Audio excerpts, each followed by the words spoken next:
got real metaphysical on you. I just Wait, wanna... wait. Since we're officially starting, and we're back at the regular Candlekeep, it means that I have to use this. Every Classic. time. I swear there's more of them every time. I don't know who any of them are. Y'all keep adding more stuff to their stuff. Like, God. Literally!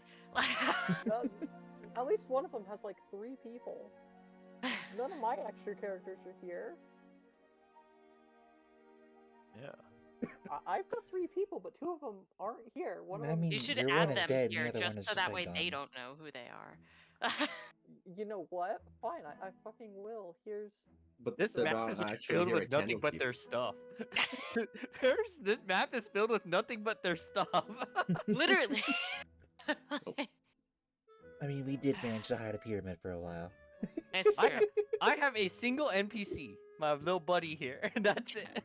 We managed to hide a pyramid, which may or may not have been transported into a book now. Yeah. There we that go. pyramid is so hidden. Okay. Everybody ready? In which case, Yeah. Malaka, you can get this started as... Hello, everyone. Welcome back to another session of Candlekeep Mysteries. Last time on Candlekeep Mysteries, you all continued your fight against Vitralis, the large, sort of primordial glass elemental. I think that's what happened, right? Or, you 2 weeks go by and you forget. Okay, and during the course of the fight, it turned out Malarka had not actually died, and so it was just a trick of the light. They hadn't been disintegrated. I know, what a surprise. And that actually might have been what changed the tide, as a sudden numerical advantage conferred onto this. Although it turns out that Dory didn't actually kill one of the little glass elementals. It was also another trick of the light. Resulted inside of the fight continuing onward with multiple rays of sun and also shards being tossed around, concentration being broken, and the cover being attempting to be created, until eventually, after probably a little bit too close to a TPK, Vitralis, the primordial glass elemental, was defeated and shattered in a massive glassy explosion. As the party reconvened, they gathered the ashes of their lost ones and dug around, finding that this oasis here happened to have an ancient sarcophagus filled with gold bars and expensive artifacts within. There was also a scroll that appeared to show an oasis very much like this one, that showed a massive city in the background, along with the name Azumar, a glory to Azumar specifically. The party returned over to the Scorpions, and with the help of the Gillanders, specifically the Merid, were able to reconstruct a finger, a toe, and a nose from the ashes, allowing resurrection to be cast on them and bringing Jacob, Ash, and Tony back from the dead, from their slight body parts that remained. The party then headed on over to the depot to end the chapter by providing the Nexus of Azumar over to Valen, who looked at it with a twinkle in their eye. Thus, you exited out of the Kenobi being Chapter 1, having been in there for quite a number of chapters, and then got over to Candlekeep once more, having just completed, or in the process of completing, an extended rest after being quite thoroughly beaten up, I believe. I think it's an extended rest, correct? Yeah, I think we're I might be wrong. taking the extended Yeah. rest right now. Yeah. Oh, yeah. Taking an extended rest. And as splitting amongst them the loot from the sarcophagus, which totaled up to about 500,000 gold pieces, making it a tidy sum after selling the artifacts inside of Waterdeep.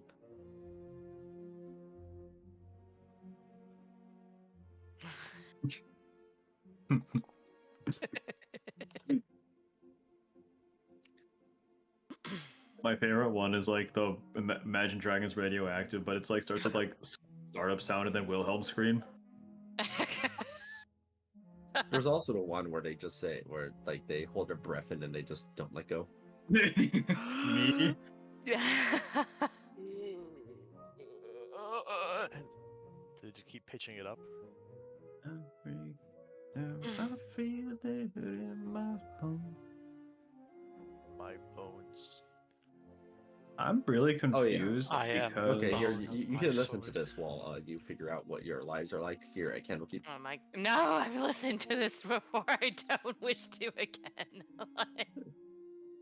when I grabbed that extra trait, did it already automatically calculate my thing? Because my thing should not be this slow. Or should not have been this low. What happened? What happened? What happened? With my bones. Oh, the misery. That's the wrong song. Everybody wants to be my enemy. Oh no! That was so sad. Alright, This is so the worst timeline. what are we doing? Wrote. You are currently recovering from this very serious and significant wound you got inflicted upon you. Oh, that's true.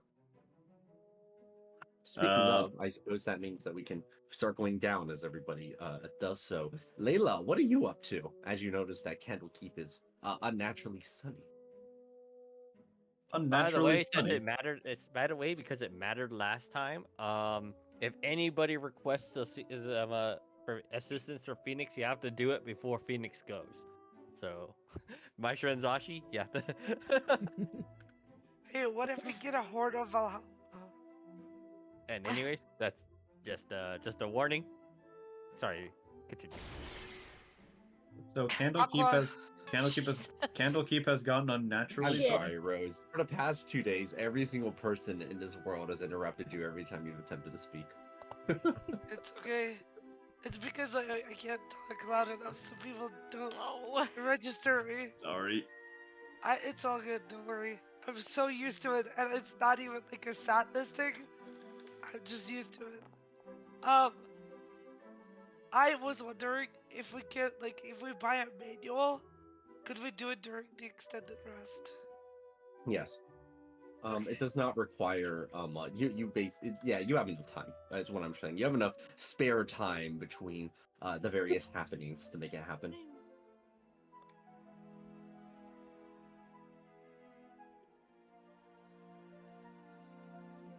But which one?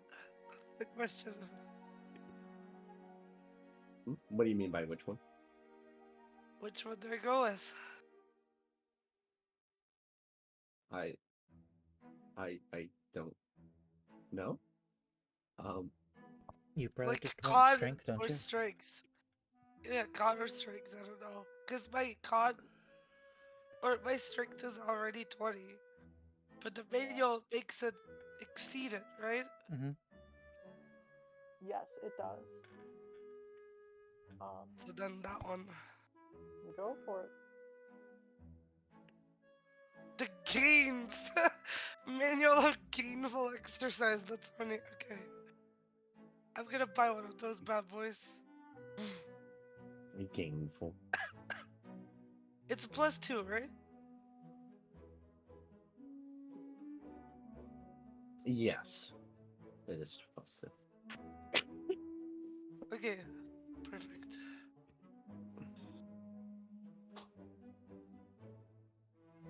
Okay. So Layla, what are you up to during your rest? So you said it's just unnaturally sunny? Yeah, I mean it was snowing like last time you were here, and now it's not. I bet that nerd wanted sun instead of snow or something, I don't know.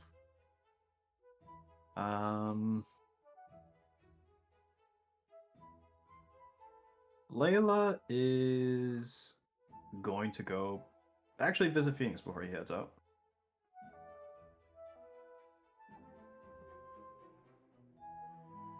Yeah, I believe Phoenix will most likely probably be in his office. Okay. Oh yeah, let me go ahead and head over to your little office here. Fuck yeah. Wait a minute, there's an imposter in me. Get out. That was funny. You're at the wrong class. You see, I guess if you enter the office, Phoenix got himself a new trench coat, some new new armor, clearly all magical this time, as he doesn't want to be disintegrated again. Fair enough. And left naked. Even his pipe is magical this time. What enchantment? good- The good morning, Phoenix. non-disintegration You're stuff. looking well dressed. Well, it's a lot better than just walking around with just showing skin. Most people would Oof. find that to be quite unlawful. If you had That's- skin, I'd be shocked. So Layla's just, it's true. I can't actually imagine what that must feel like. Well, I don't particularly mind. There's nothing to show to begin Why with. does it keep going So over I'm there? pretty sure most people would not would not enjoy it. Understood. But yes, how may I have you of assistance? Right. I wanted to actually ask you a somewhat personal question, if that's all right. By all means. I like how Lucy's just like still here for some reason. Lucy's still here. He Just listens- hanging You out. know how Adventure Time has like that snail that appears everywhere? You're That's right. Lucy. That's Lucy. He's knocking books. I'm not deleting them. I'm just moving them to the corner. Oh, That's and they fair. can just chill in the air there? Okay, sure. Yeah. Every good detective office needs a cat, I guess. Mhm. Hey, is Tava full feet? Yes. Okay. So, Layla, she'll kind of just go and just. Well, we've traveled together quite a long time. We've seen companions come and go. And, well, I feel as though I don't truly know a lot about you. Have you always been, well, A just man kind of of the just like law? right? That was what I was looking for. Yes. As far as I can tell, since the very beginning, I have been nothing but a construct of law. If I were to say, the person who constructed me is happily resting in prison inside this jail cells of Waterdeep. You ratted on your creator? I was just like, why are they under arrest in the jails of Waterdeep? Because he was a crazed madman. Can you be a little more specific? Hmm. No. Will you, not see him, elaborate. you see him tapping his pipe on his faceplate as he just says, "Well, if you want me to elaborate, they were, besides myself, they were in the process of creating other constructs. To my knowledge, it was mostly in a failed attempt to take Waterdeep. Seeing that my creator was going insane and mad with power, I decided to take matters into my own hands and had him arrested." You did. You did rat on your own creator. That's like Layla will kind of just go, huh? I was kind of like expecting a more poetic story, but I suppose that's just the way things are sometimes. Well, after having done that, I had nowhere to go, so I made my own detective agency back at Waterdeep. And well, one of them was to find the aforementioned missing Morik, and that's currently why I'm here. But I've done my job, correcting, making people follow correcting and showing people the righteous path of the law at Waterdeep for as long as I could. And now that I'm here, I'm going to continue to do so. Maybe it's not the heartfelt story that you may have been hoping for, but that is at least my story. That's quite all right. So, I suppose I just have a bit of a question as well. You are, I think, regarding a lot of our party, you know by now that I trust your judgment and especially trust your observations on matters as well. I have a little bit of of an issue that I was hoping to get your guidance on. What may that be? I'll be glad to assist you. Well, You see him pulling out his pen and paper or his notebook. oh, And it's pen. it's like, oh, it's nothing. It's nothing formal like that. Just more advice, so to speak. But I see. when I was growing up in Baldur's Gate, I came from a pretty destitute household, to say the very least. You're done? 1 second, sorry.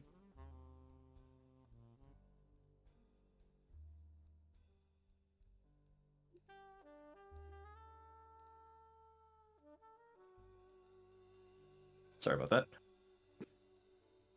I swear the people in my household have like sense for like when I'm about to like get into a scene. Okay, where was I? I came from a pretty destitute environment in Baldur's Gate, outer city.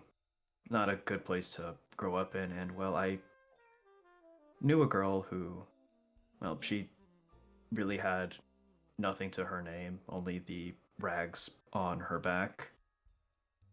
And well, I know that you would personally disagree with this, but in order for this girl to survive, she had to steal from those who had something because she had nothing.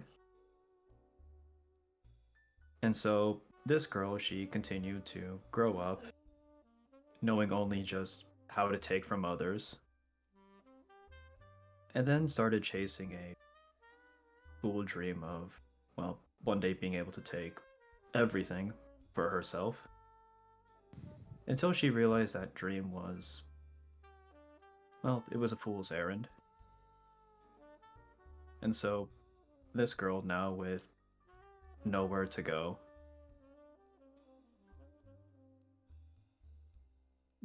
she kind of like pauses just for like a brief moment.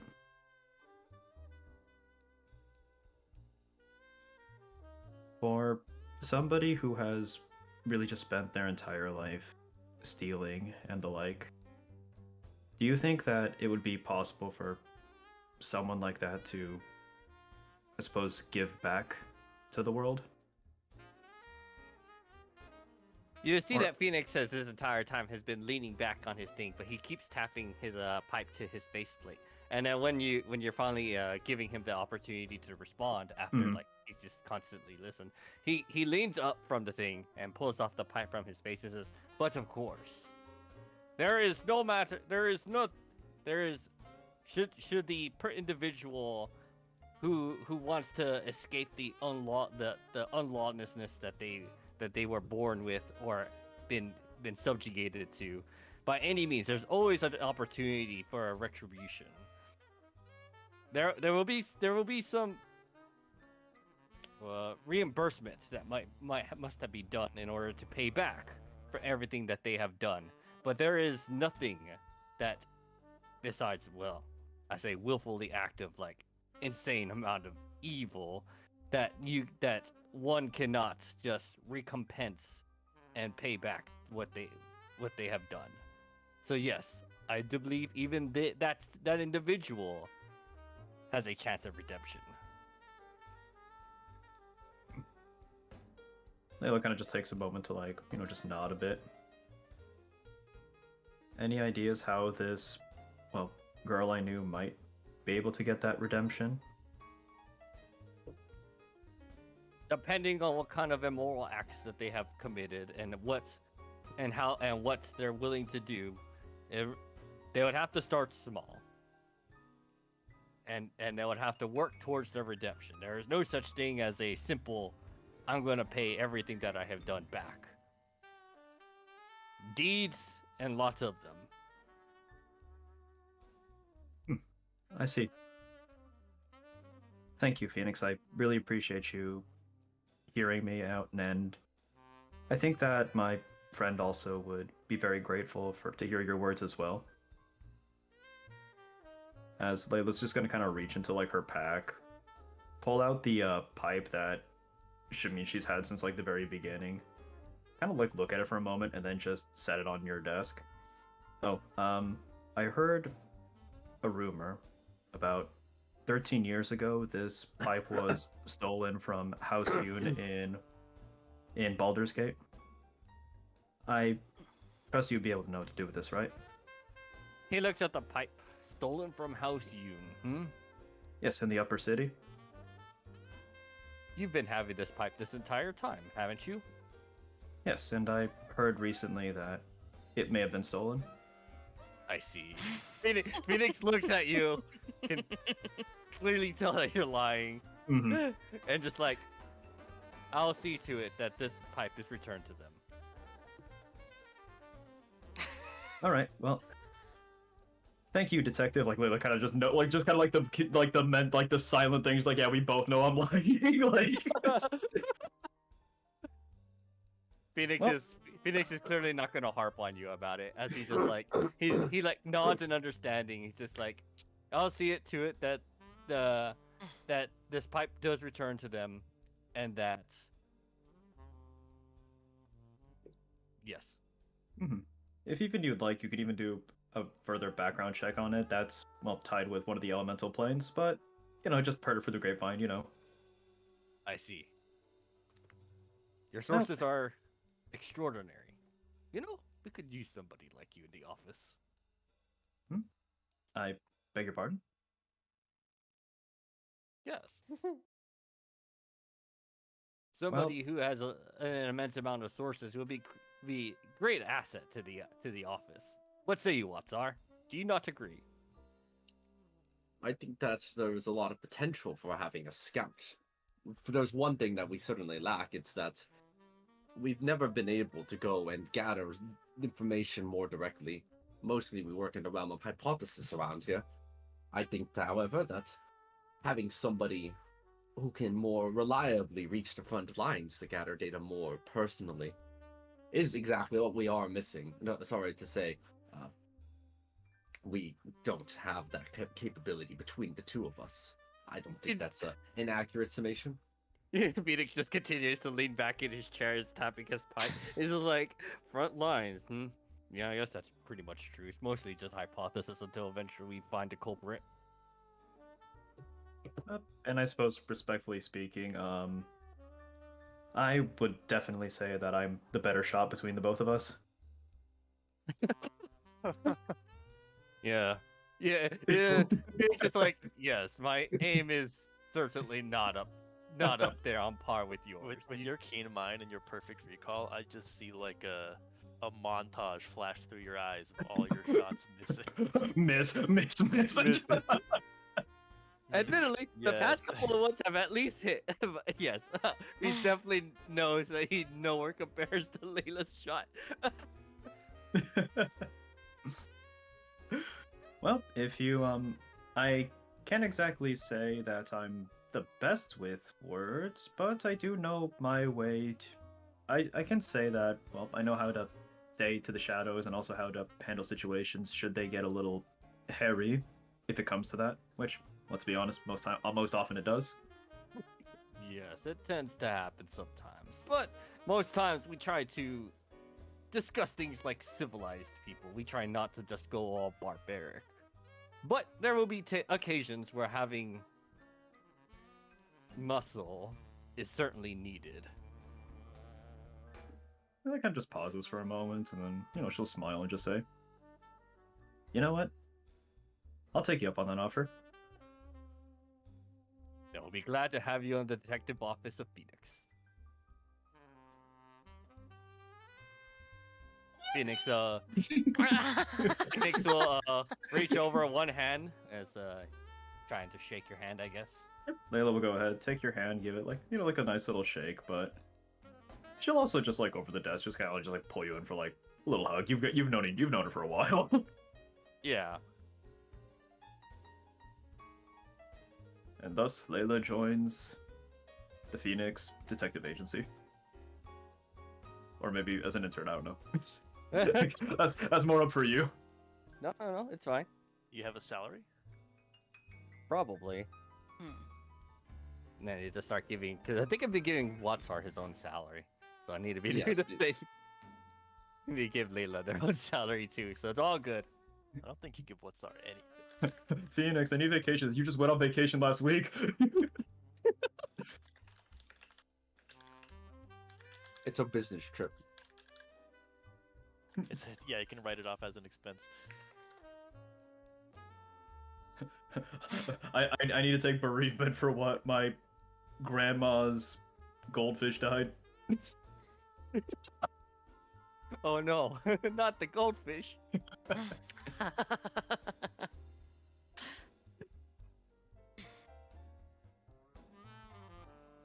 It's me.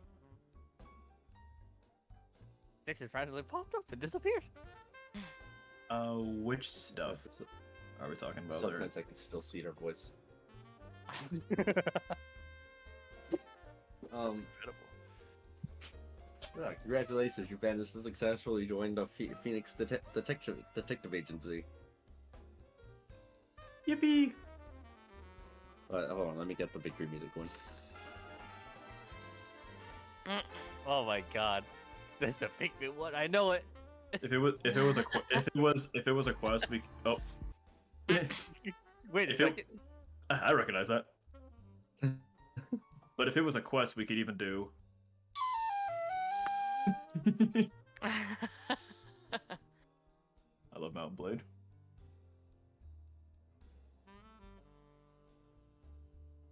Now I just need 15,000 gold. Suit armor.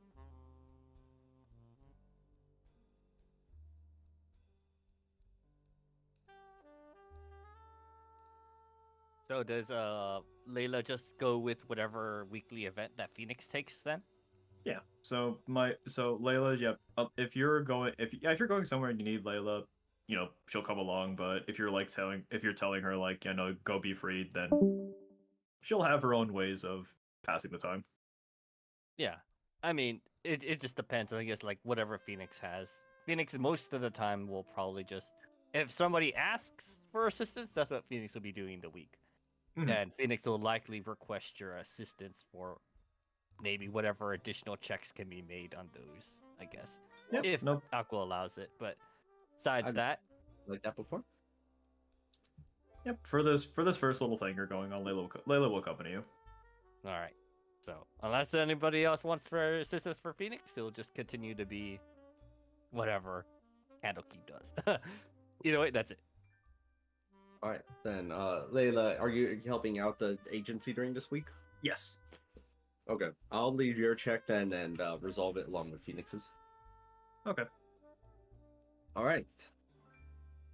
Sir Lumpius Maximus, that brings us over to you. Indeed, it does.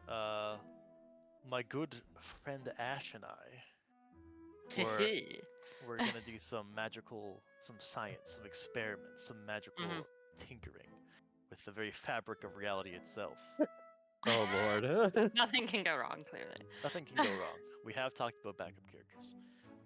We would like to go into the library proper and start casting like multi-dimensional spells. I Oh my would god. Okay. like to cast etherealness. A little bit of multi-dimensional spells. That's a treat. Yeah, a little bit of Monica in my life, you know. Oh boy. And I would like after we tinker with etherealness, I would like to try teleporting, just like a short range thing, and then I would like to try plane shifting.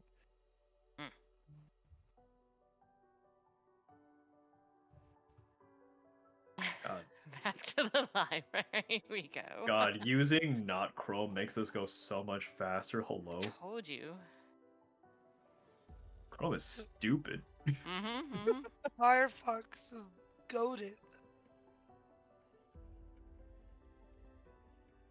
Chrome, more like fucking stupid. Dude, I legitimately couldn't use Chrome plus another app because it eats RAM for breakfast. Yep. It's like crazy.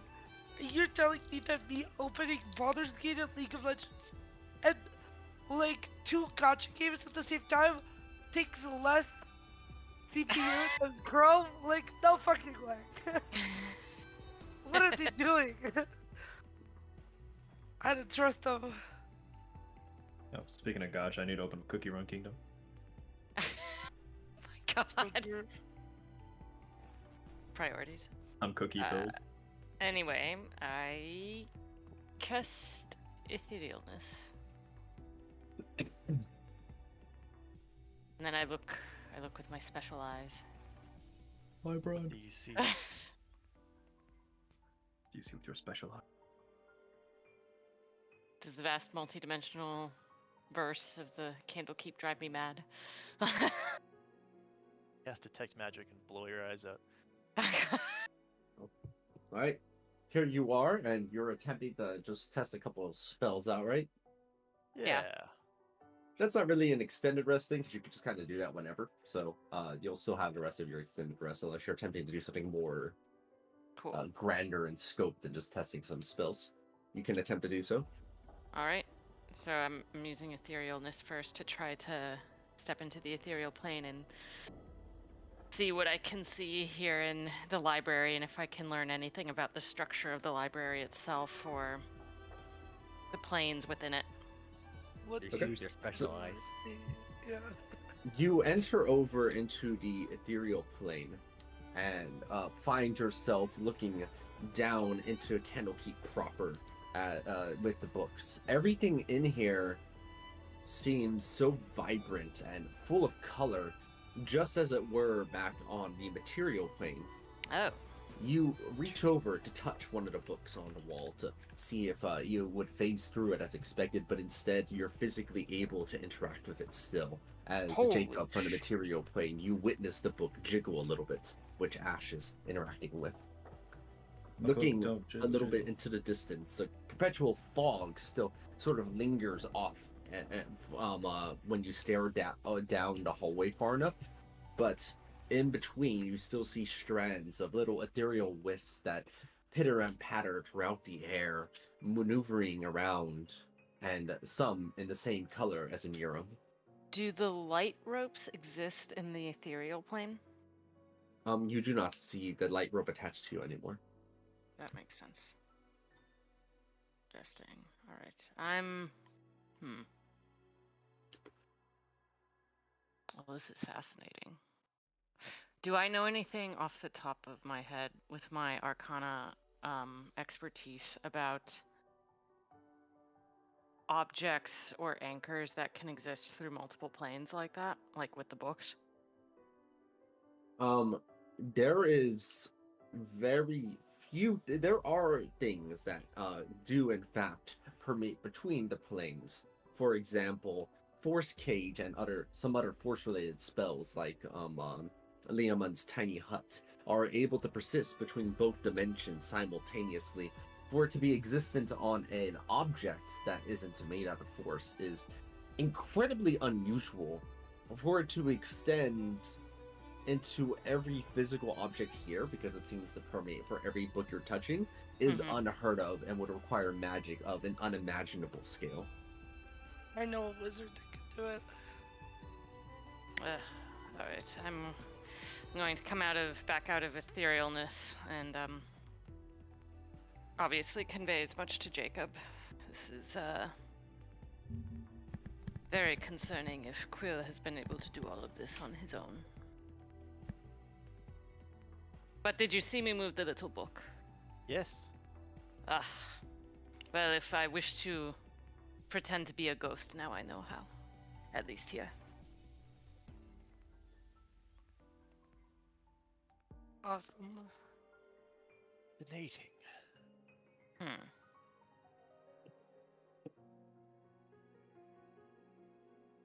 Wonder if... I'm gonna try teleporting a short distance from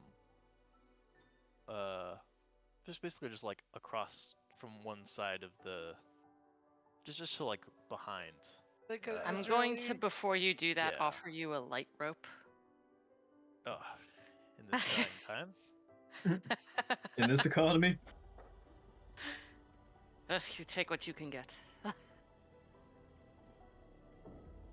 Yes, of course. I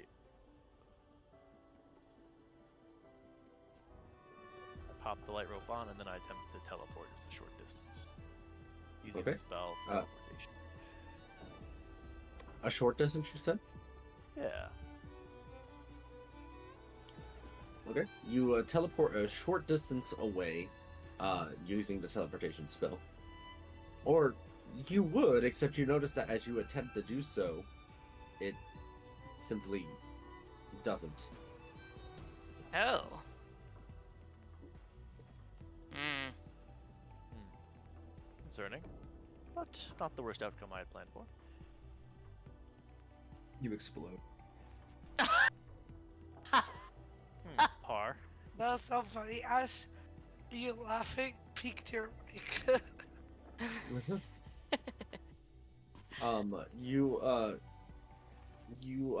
With your Arcana expertise, Ash, you do know that the ability to prevent teleportation from happening somewhere isn't exactly that rare. There's a 4th level spell that does it, so I mean, it likely applies so much grander scale is a bit odd, but it's well within the confines that they're simply anti-teleportation magic. Let's see.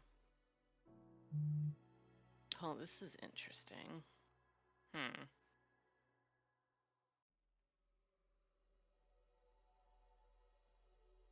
I don't like this. Not that play something.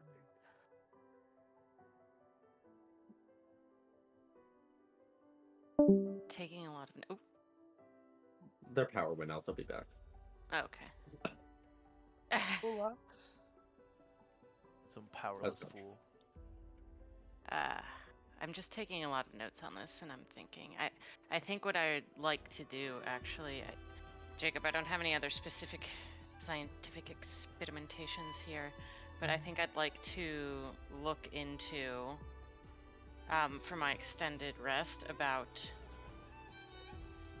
I'm back. I want to see if I can't learn more about how these interdimensional books might have been created and when, like, I mean, obviously the answer is Quill, but like, kind of when this all came into place, or just like the sheer amount of power that would be required to do that. How one even does that.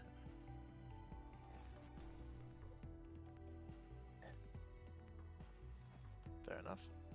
While you do that, I will attempt to scry on Phoenix from here. Ooh, of course it's Phoenix. Yeah, see what that nerd's up to.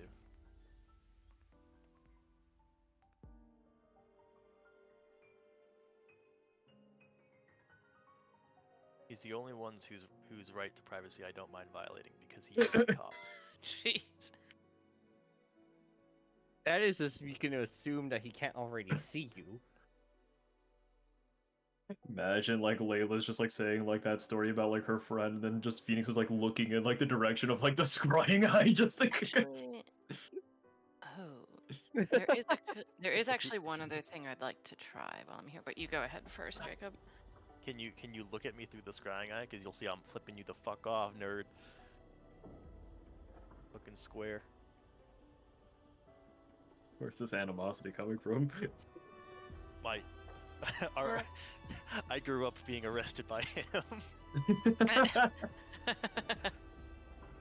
That's so funny. It's true though. It's true. I believe it. No, I believe it. We both independently made characters from Waterdeep, and then I was like, you know, I'm like a guy who like gets into trouble. He doesn't like the rules, and then Sarge rolled up. He was like, I'm a police officer, and so we were like, you know what? We definitely have history. Nice. And I think that's a fun choice. I think that is correct of you.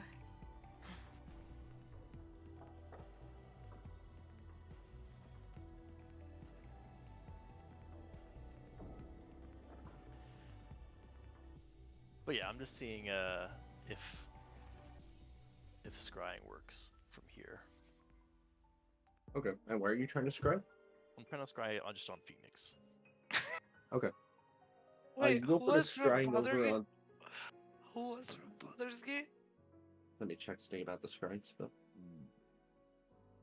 Is there anyone else here from Baldur's Gate? Layla, were you from Baldur's Gate? Oh, my mic was off. Sorry. Yes, I'm from Baldur's Gate.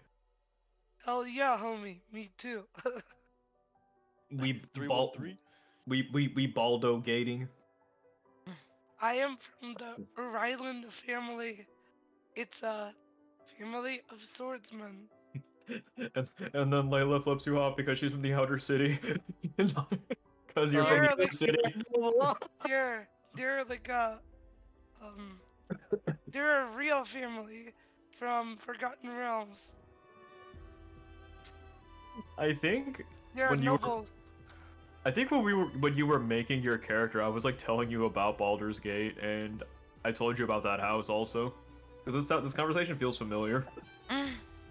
Yeah, it's apparently, well, I did a bunch of research. It's a family with a shit ton of like male sons, right? Yep. But my character is adopted into that family. She is not from, like, she's not their real sibling. She is, like, her, parents, her real parents casted her on Earth. They're celestials.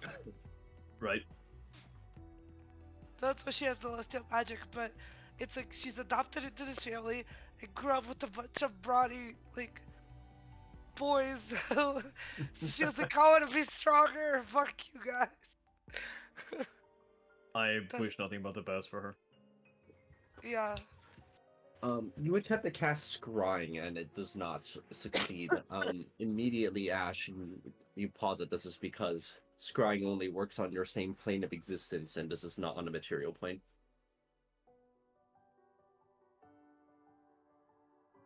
Okay. Hmm. Are you done writing? I want to try something.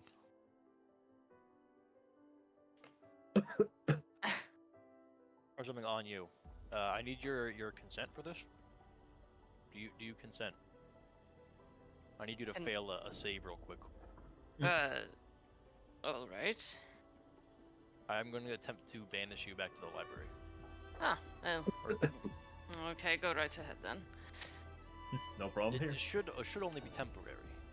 You should come back. Wait. Actually, no, one no, thing. no. That's your home plane of existence. Right? Yes, but wait, before you do that really quickly, Aqua, so when I was in the ethereal plane, all the books were there. Was it just the books, or like the bookshelves, or just the books? The ethereal plane is a mirror of the physical Mhm. one. So every I mean, the ones I could everything- interact with, yeah.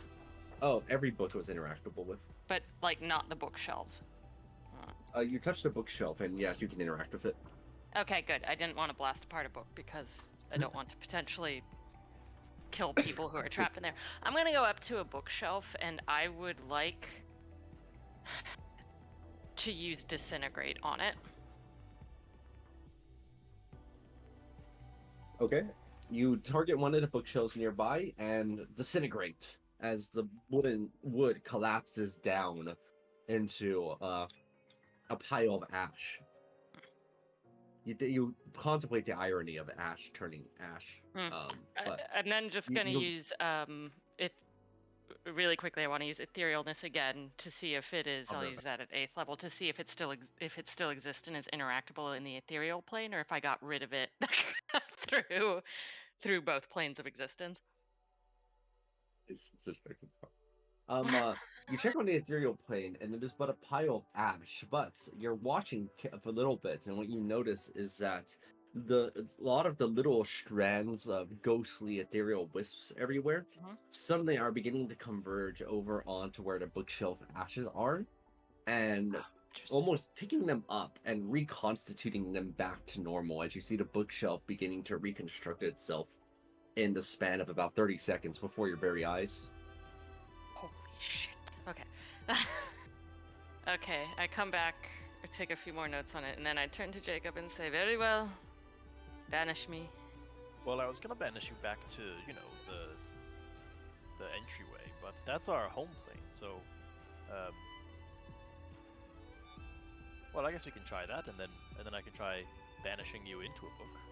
Thoughts? Oh, please don't banish me into a book. I don't. Well, how would you banish me into a book? Well, are they planes? Yes, but it's not my home plane. What? So you should pop into it and then pop back out. Alright, well, let's try then. So note that banishment doesn't let you decide where you banish a target to. It just Oh. goes to a harmless demi-plane. For how long? like Until the 24 hours, right? banishment. Oh, okay. Harmless demi-plane or their original plane of existence. Okay. Well, give it a try, and then I'll be We'll see back what shortly happens. as soon as you end the banishment, or I'll send something to kill you. Fair, fair. Okay, you're attempting to banish Ash. Yeah. Okay. Ash, you Goodbye. failed a saving throw intentionally as you plop, right just up there you disappear off too. I always wonder in my head, what does failing like a saving throw intentionally, like what is that in practice? Oh no, 2 + 2 = 5. I fucked up. Like I mean, I presume it means just not resisting the magical effect. So like if someone's trying to push you, you just don't push back, you just fall. Gotcha. But mentally. Through a plane. Yeah. After just like almost just a moment ago, you saw Jacob there, and almost like a blink, I'm back. you take a look around yourself, and you find yourself in the middle of just an open meadow.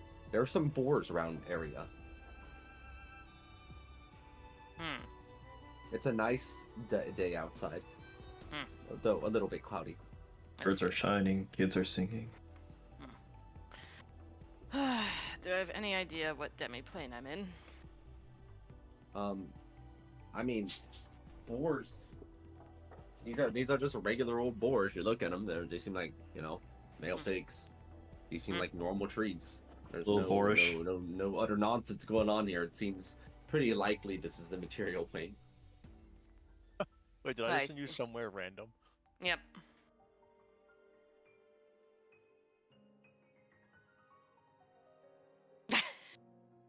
Well, if you just stop the cast of it or whatever, then I'll come back, right? Yeah, either that or it's a practical joke. You leave that you wait for a minute and you just let them find their way back. Oh no! That would be hilarious, objectively. Prank. And we'd get to make Aqua generate a whole countryside for you to walk to. Actually, will remember that. Your extended rest is It's hitchhiking. perfect crime. God. Joke's on you, I'm not actually hiking, I'm just floating vaguely upward with any change in elevation. I will drop concentration and let you come back. I'm not actually. You just But wait a boy- minute there, you're like, haha. I But- wanted to give you time to figure out where you were. I just want you known that it was tempting. Yeah, I want to give you time to take notes on what you see. Okay.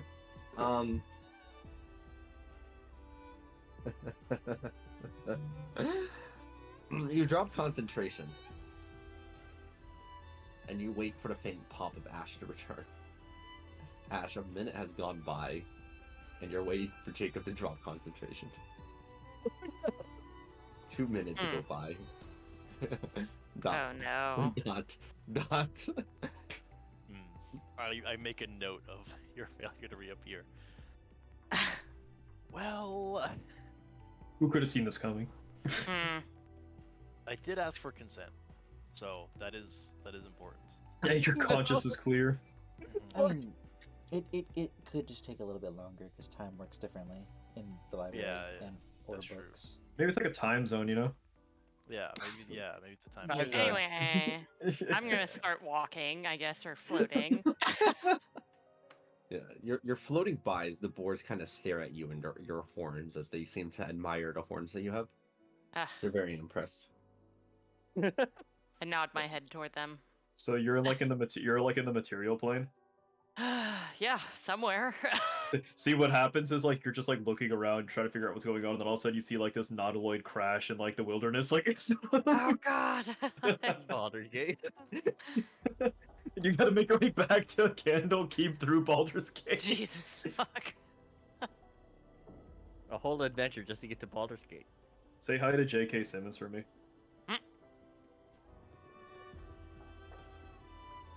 He's the one who wrote that You book bel- about that wizard school, right? Yeah, you look in the distance and you swear you could see somebody like a lizard folk looking fella running out there, but you blink and no, just a mirage in the eyes. That didn't actually happen.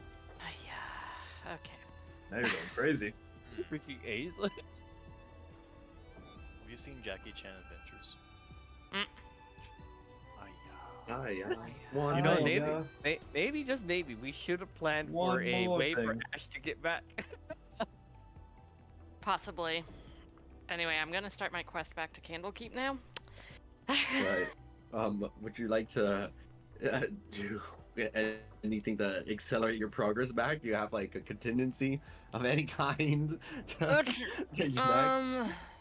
Well, let me see. I mean, I can teleport a little bit, but let's see. Pull out my Quidget. See if it can help me back. Let's see. I don't think you have to worry about your plans, Aqua, about us hitting anything that you're up for. Honestly, it's totally cool if you take longer than a week to get back, because there's a lot I want to do. I'm really sorry, Ash. This is not how I expected this to go at all. Actually, you know what? Can I use plane shift to teleport myself back to the Great Library?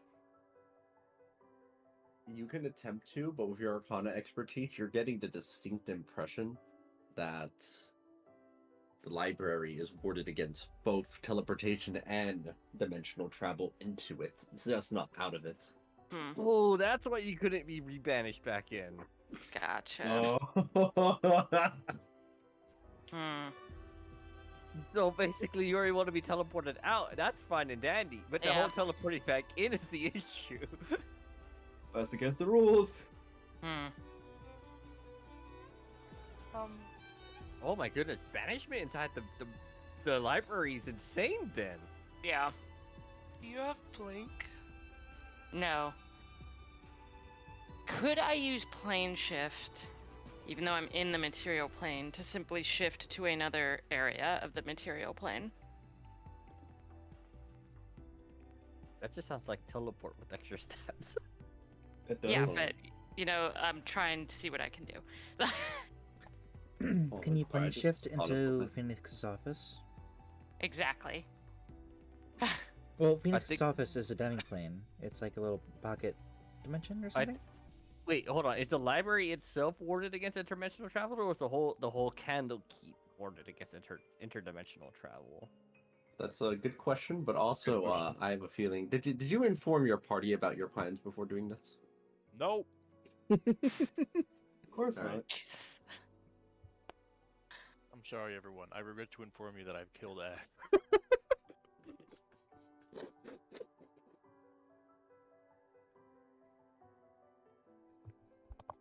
My was like, what the fuck? Is there at least remains? I could bring her back if you brought her body back. What the fuck did you do to her?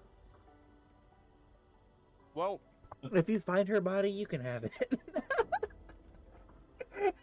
yeah. I literally just imagine just like the fucking Drake and Josh just like, Jacob, where's Ash? Oh my god. Yeah. Alright, I'm gonna try and cover this up. It's the perfect crime.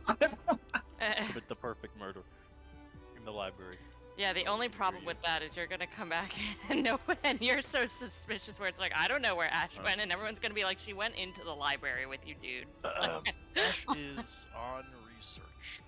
Also, good luck trying to convince Phoenix. Pass that insight check.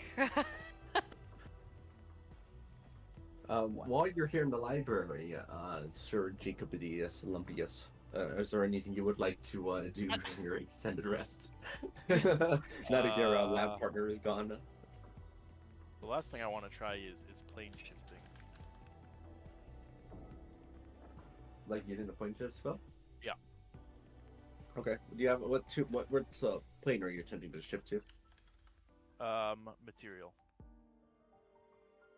Oh no. Okay. Well, the plane shift spell is more specific. You actually can target where on the material plane you'd like to teleport to using plane shift. Oh, fuck yes, okay. Next to Ash. Next to Ash. Why would Literally, you do that? I want to see where she went. Oh. Do either So of you you at least guys- have the fucking message spell? It's $1 million question. Also, I assume the intent is like, you have to be on a different plane for it to work. For plane shift? Yeah. Yeah. Yeah, so you'd have to cast plane shift twice. Once to go somewhere else and then once to get back. Yeah. but you can specify a target destination in general terms. So, Okay. Note that if you have any fatigue remaining, that is actually a viable plan potentially, because you can take one regular long rest in order to get your spell slots back in order to cast it multiple times.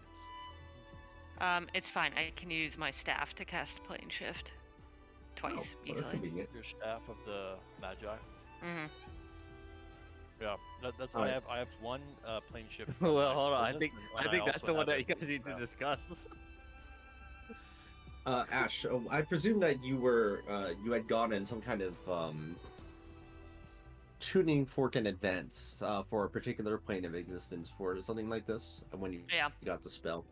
Which one would you like? Which plane would you like to teleport to, just briefly before you return back to the material plane? Good lord. It would be. What plane would I be interested in? What kind of planes are there, huh?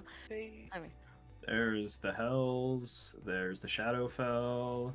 You can go to fuck. one of the elemental Feywild. plains. I heard You can go about to Elemental plains, Feywild. You can various go to Mount Celestia. I heard about a You can go to plane where they have like these devices that combine forks and spoons into one. You should check that one out. The plane of the elemental plane of ranch dressing. yeah, I'm gonna go to. The Where am I gonna go? elemental plane of rock.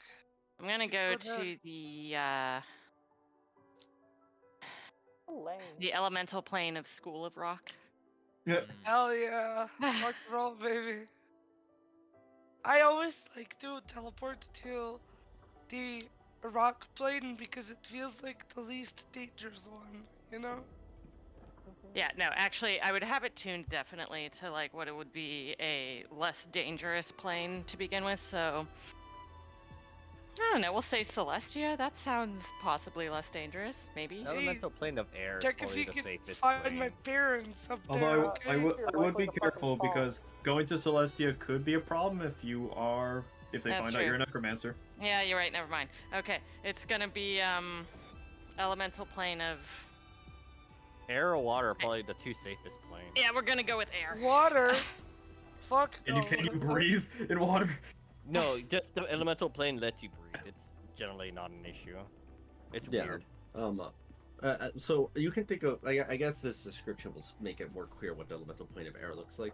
You teleport over to the elemental plane of air by snapping your staff of the Magi onto the ground with a patoosh and a loud kind of puff of smoke that appears. You find yourself obscured initially before your eyes. You see the elemental plane of air. You are standing on top of what appears to be a large floating cloud that is physical underneath your feet, though you're still lightly hovering above it regardless. You stare out into the distance and you notice that there are multiple large flying islands upon which you see that there are signs of small extant civilizations built onto them, likely filled with other elemental denizens like Ganassi. Looking out into the distance, into the horizon, as far as you can see, the clouds keep going forever. And when you look down, you don't see an ocean, but an endless sky that seems to go down and down and down forever, as far as you can tell.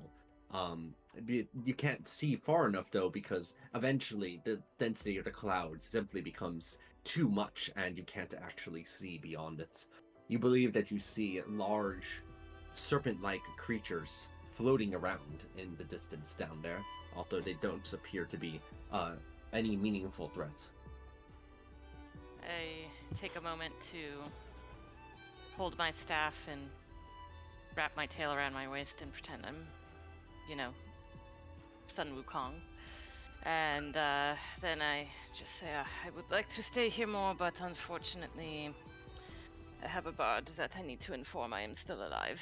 And then I'm going to plane shift back to the material realm, specifically right outside of Candlekeep, because I'm not going to fuck around with that.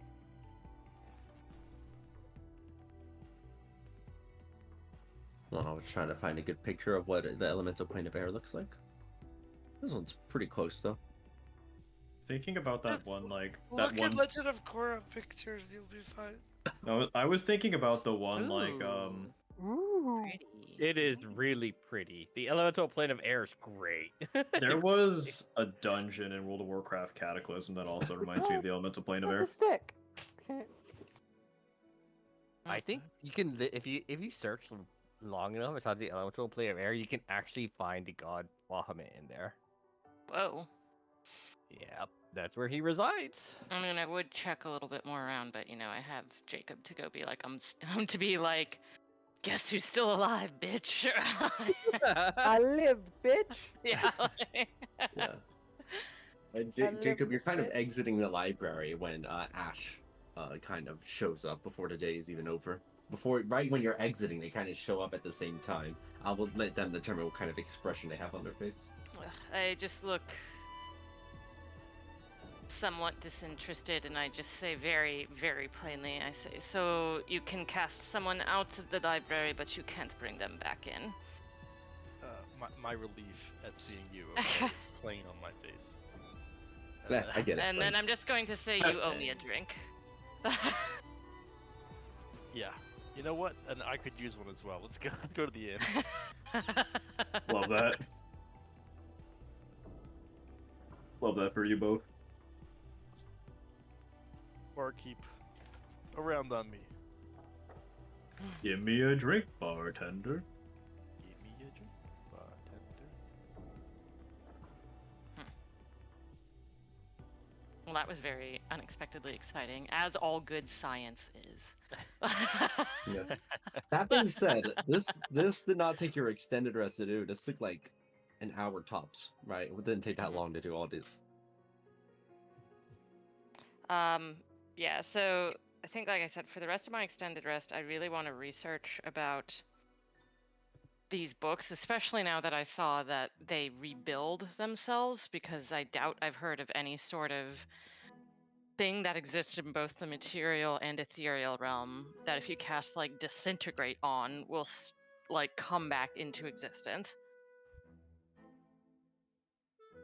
Okay, so after your soul magic publication went kaput, you're now investigating the capabilities of making objects, or not necessarily making, but investigating the properties of what can make an object exist between two planes simultaneously. Yes, and repair itself, because Okay. disintegrate is normally pretty hefty.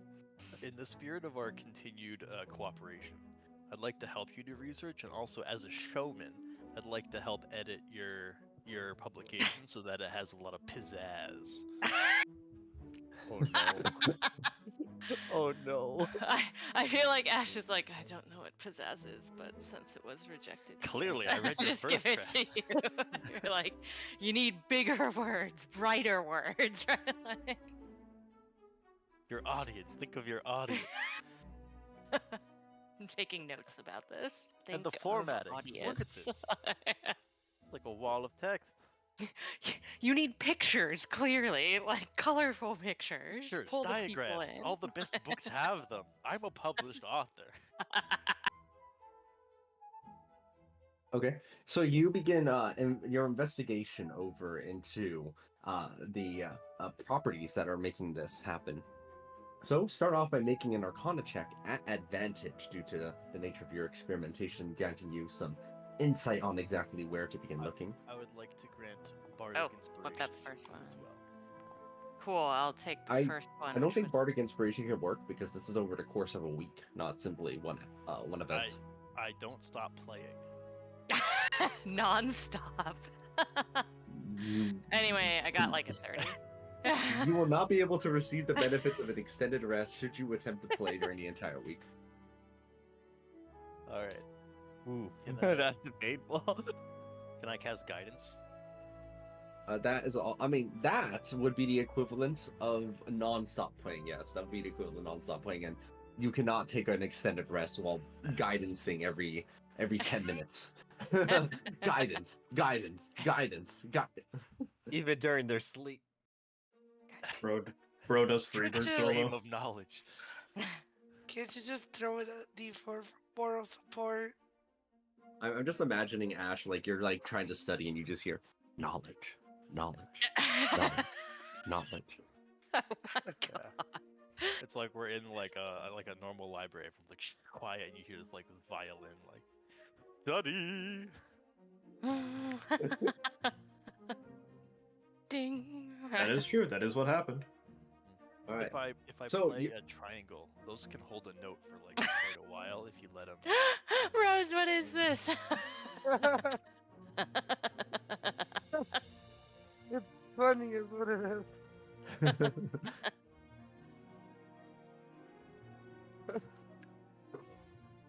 um, you go ahead and investigate quite thoroughly with the sound of a triangle in the distance occasionally, although you don't think it's doing anything to help you. And something becomes apparent to you as you're investigating.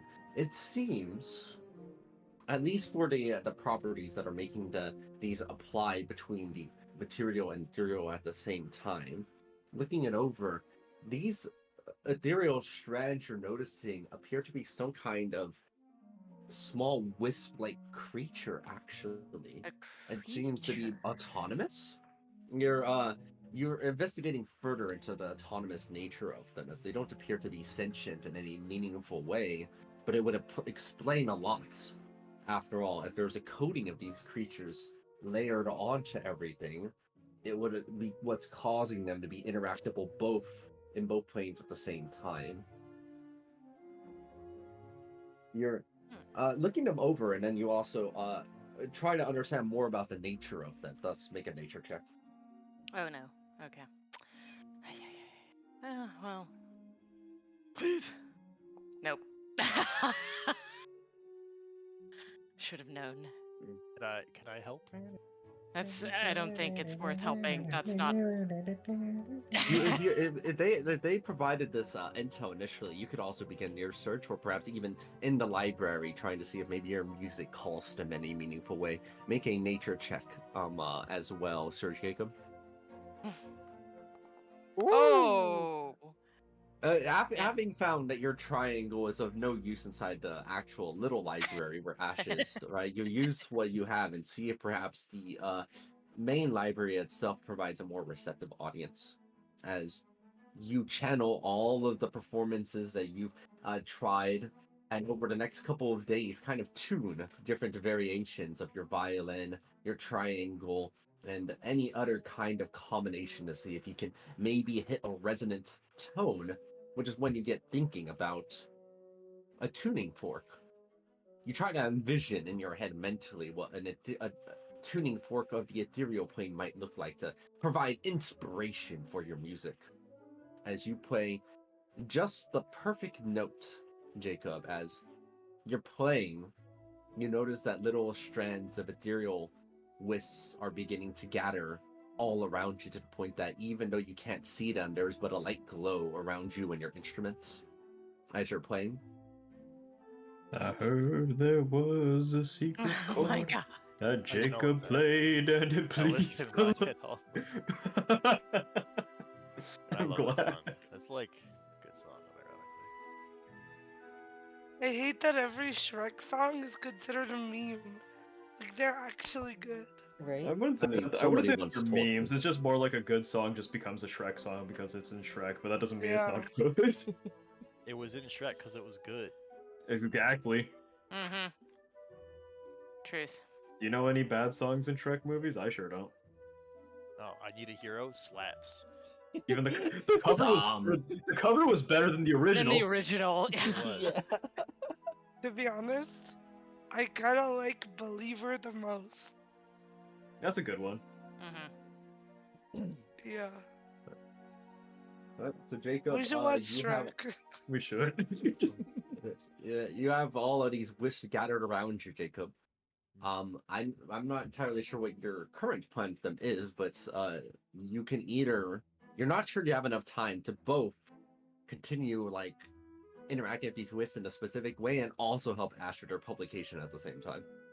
I will just Do the quickly wisps. cycle through the languages I know and see if I get any kind of response to language or if it's purely harmonics. No language you seem to be doing seems to be resonating with them.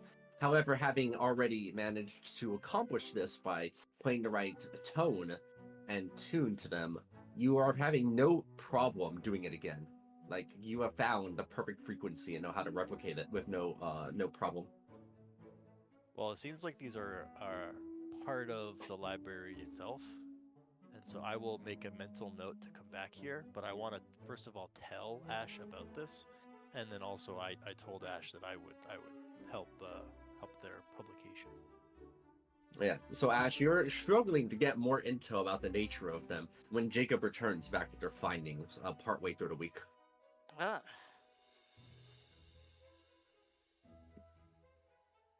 This is most interesting. Right? I've never seen anything I've never like this. heard of anything like this either. Is there anything in you found in your research that might give us some clue as to the nature of these creatures? Not yet, and I would assume. Well, I would assume my essentially my research for most of the week is then done because I already rolled, right, Aqua? Right. Yeah. So I will just say, can continue this further, or you can continue looking into them yourselves to see if you can learn anything from them. But the rest of the week is your own, my friend. I would speak to Maiev at some point just to ask if they know anything about creatures like this. Ooh, good call. Having asked Maiev, do you find that they don't have knowledge of these kinds of creatures? Yeah, I'm a little bit more But familiar they with do offer you something, which is a great grain of You wanna rap? advice. They are creatures. Dang, that's some valuable knowledge right there. I had a hunch. But I would like to use the bulk of my rest if you're done with the research part of it. Ash, wordsmithing the publication. Yeah, if you would like to, then by all means, I would appreciate it. You look over at the disparate notes that Ash has, including the parts that they didn't fill in because they didn't have enough information about them. They basically provided you an outline of sorts to work with. Okay, give me a second. I'm checking something.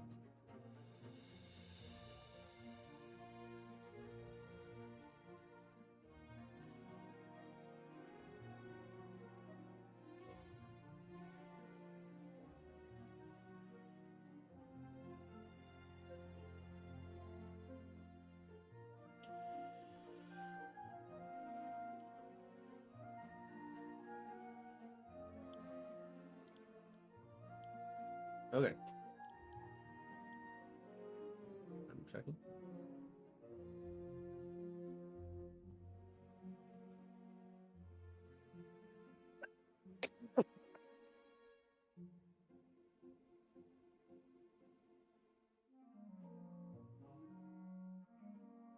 All right, you go ahead and just combine the best of your abilities to make this knowledge, what exists there, and turn it into a way that people understand it better.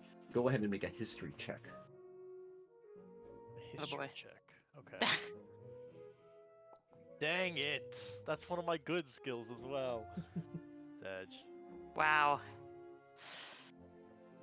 You've got it written, right? The paper is fully written now, but it's not quite up to your standards. There were just too many missing parts, and as you were trying to fill it in, you just didn't quite have the magical vocabulary to fill in the details as well as you would liked. While Ash was busy researching, you didn't want to keep bothering them with every single word that you needed that sometimes went over your head. Well, it's I guess we'll keep it as a draft, but I'm not happy with it.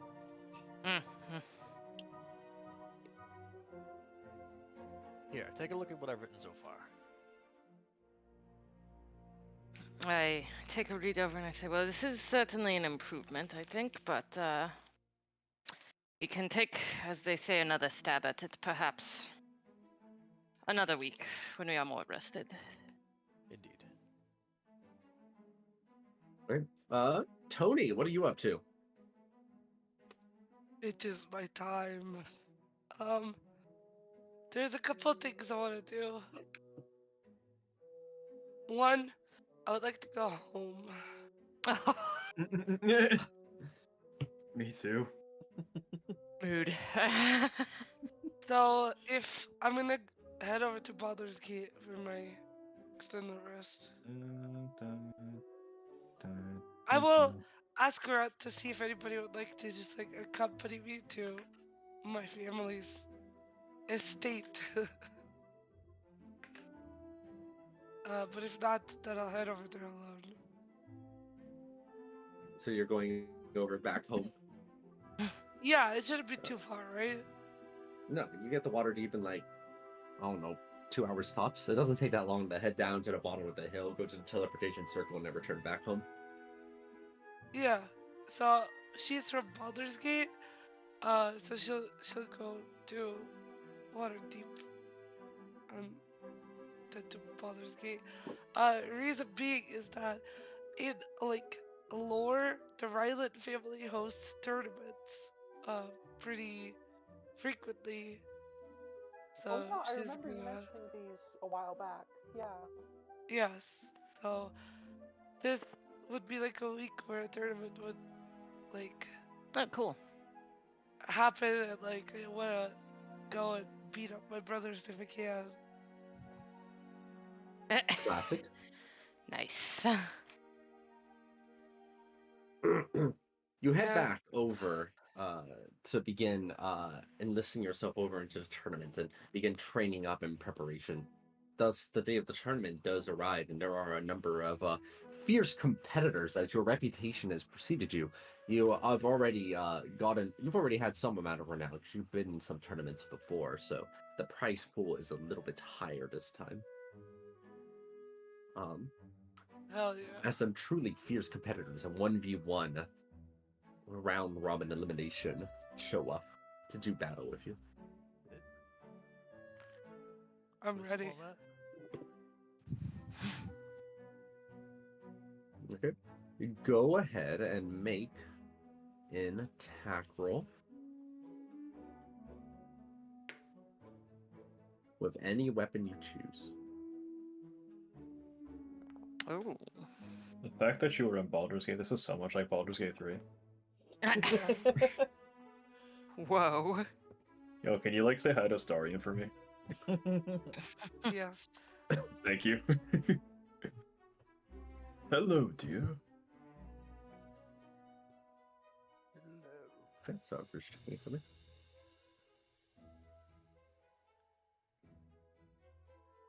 You think Gale has like an evil twin brother whose name's like Bale of Baldur's Gate or something?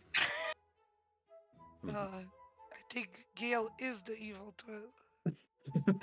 You know, that's not an incorrect answer. And make an attack roll with a ranged weapon as well. No problem.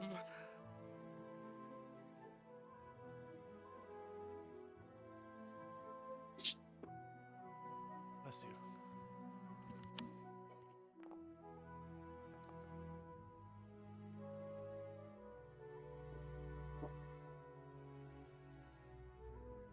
You get through the first series of matches at the tournament with no significant issue as you just literally dance around the competition, as eventually you make it over to the quarterfinals.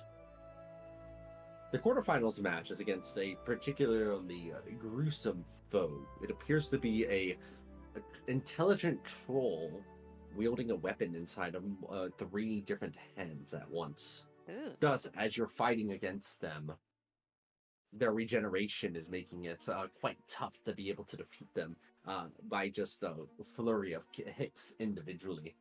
Eventually, however, you are able to overcome them and knock them out with the threat of fire to be able to set them down into their place, but you're quite exhausted after that fight. That sounds pretty handy. You make it over to the semifinals after getting some time to rest and recover, and this is where something more significant appears as you encounter what appears to be some incredibly large, giant humanoid of a colossus who is covered with incredibly heavy armor and seems to have a giant greatsword inside of one of her hands. During the course of the battle, it appears that many of your hits are barely tinkering through their armor, and the Blexian Whip has no impact on them as they appear to be immune to the acid of it. Despite your best efforts, they eventually defeat you inside of the semifinals. Okay. Is there a Exiting out. prize for that? Yeah, exiting out, you still make a sizable amount of money, right? You get, because clearly there wasn't enough money inside your inventory. You gather up another 15,000 gold pieces for your efforts, having made it that quite high up inside of the tournament bracket. There was a lot riding on this match. A lot of very wealthy people were betting on this. And you feel a little bit, warmed up having entered into a tournament, as until your next long rest, you have a +2 bonus to the damage of any weapon you attack with. You're trying to overcome the weakness that led to your loss. Oh yeah. For the rest of the time after the tournament, I'm gonna go talk to my brothers because I'm on a secret mission. As I mentioned, Tony is adopted. It's pretty clear because she is an Asmar, while the rest of her family is human. So like, it's hard to hide, and she beams with radiant energy, which is not what any of the other ones can do. And when she kind of grew older, she realized that she can, like, bless her weapons. So that's why she has the Divine Armory. But she doesn't know anything about her past because she's been adopted since she was a kid. So she is trying to recruit her brothers to ask or snoop around the house while they're at home for any secrets about where she came from. So like during the rest of the time, she's gonna try to go through the house and try to find anything in Asimar's. In the Ryland's extensive library, they're supposed to have like crazy, like a ton of knowledge of secret sword fighting techniques and other hidden knowledge that nobody is supposed to access except their family. So like I'm trying to go through that like secret library with the help of my brothers. Or at least with the help of my favorite brother, who is the oldest. There's 4 of them. If I have time for that, then I would like to do that. I mean, you can make the request of them, but it's going to take longer to do so. The wait, so it's about your heritage or the secret techniques, or both? It's about my heritage. I just want to know, like, basically why was I dropped here? Like, if both of my parents are celestials, like, why am I here? Like, why am I, like, basically what they've told me is that they found me abandoned, right? So they took me in, but like, I want to know why my family abandoned me, like, the first one.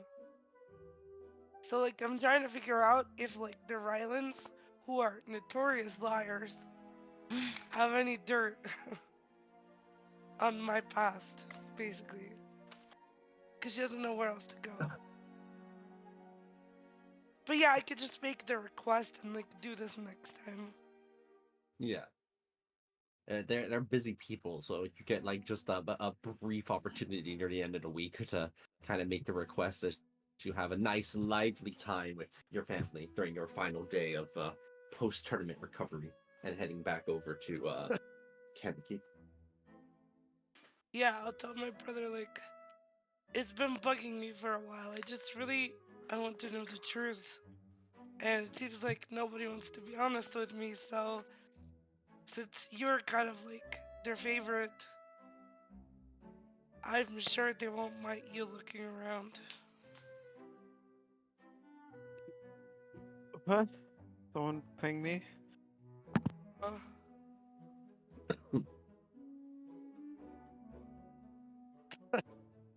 anyways, that's all I am doing.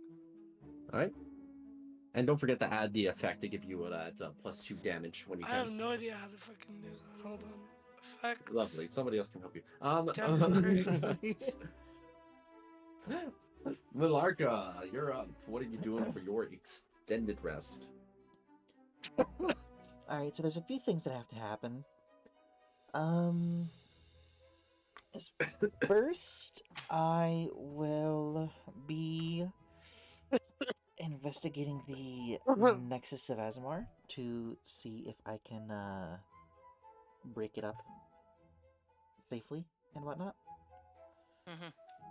How many pieces I can make with it, how big I can make the pieces, and etc. etc. Okay, I mean that doesn't take a week to do. Yeah, You go that's ahead just the first and thing. yeah, you can go ahead and have jewelry's kit, right? Proficiency, correct? Yeah. Okay. You begin experimenting, also understanding the magical nature of it, and kind of studying the cracks about.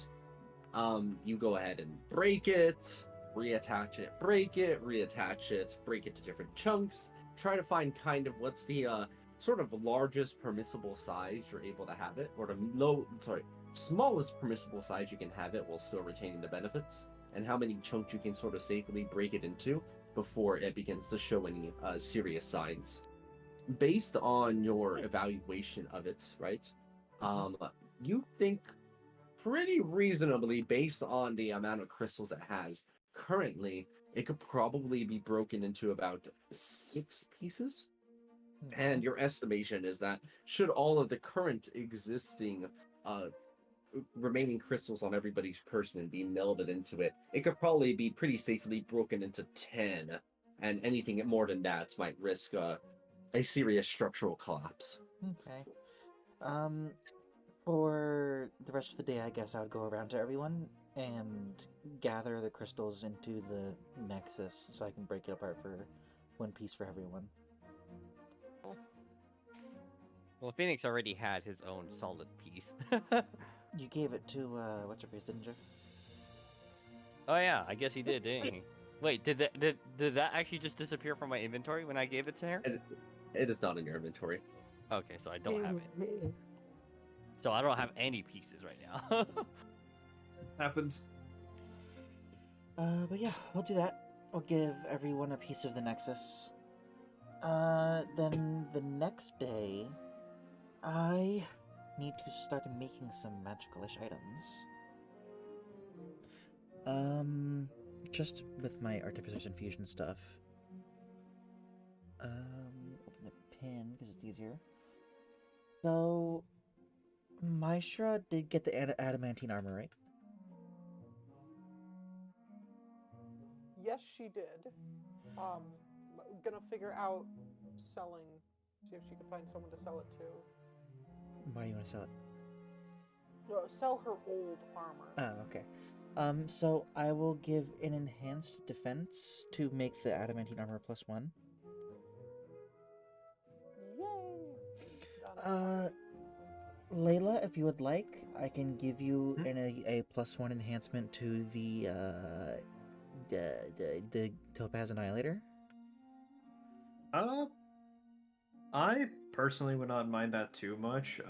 The only issue is that I might be switching between like my +2 musket and the Topaz Annihilator, depending if things are like resistant to like necrotic. That's fine. Or just straight up immune, because that does happen sometimes. No, I can't give anyone else much of anything because all of Tony's opens are already plus.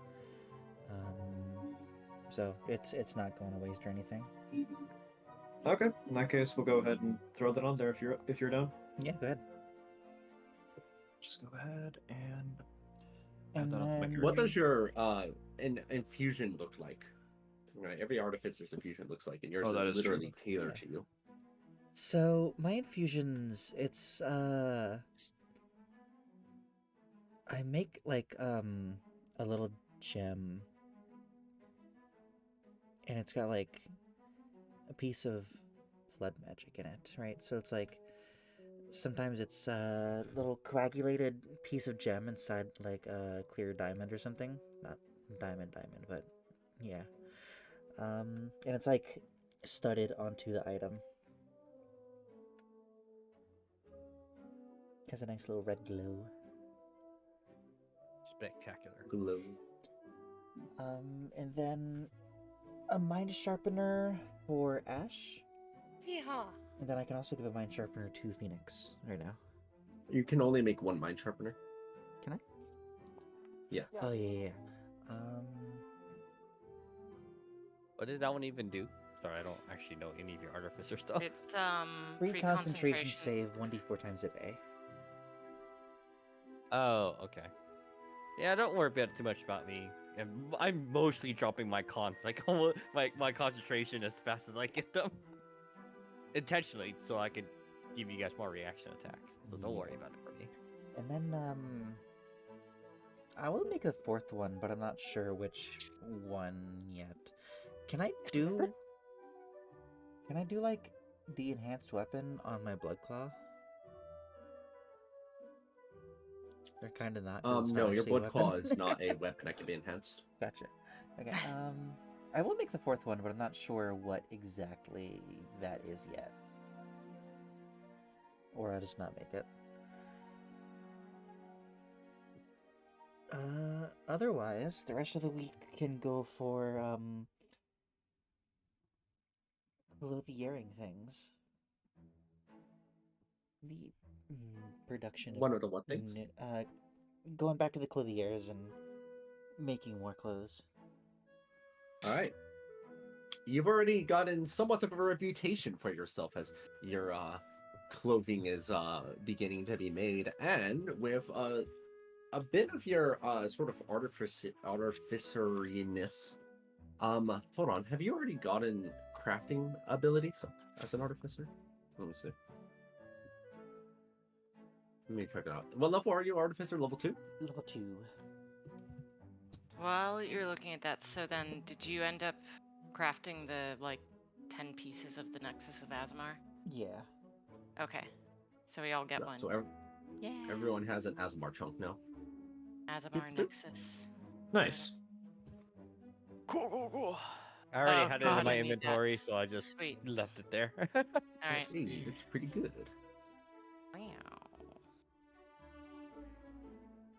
I don't know why I'm thinking of it, but who has that cheese? I think Akshay. Layla? I think Layla has one.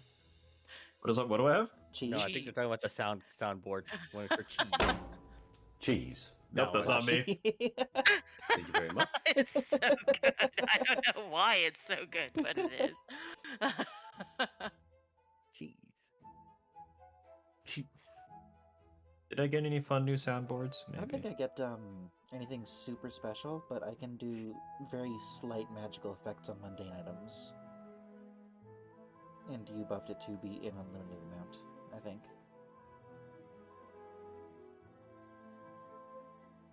Sorry, I'm just checking one thing.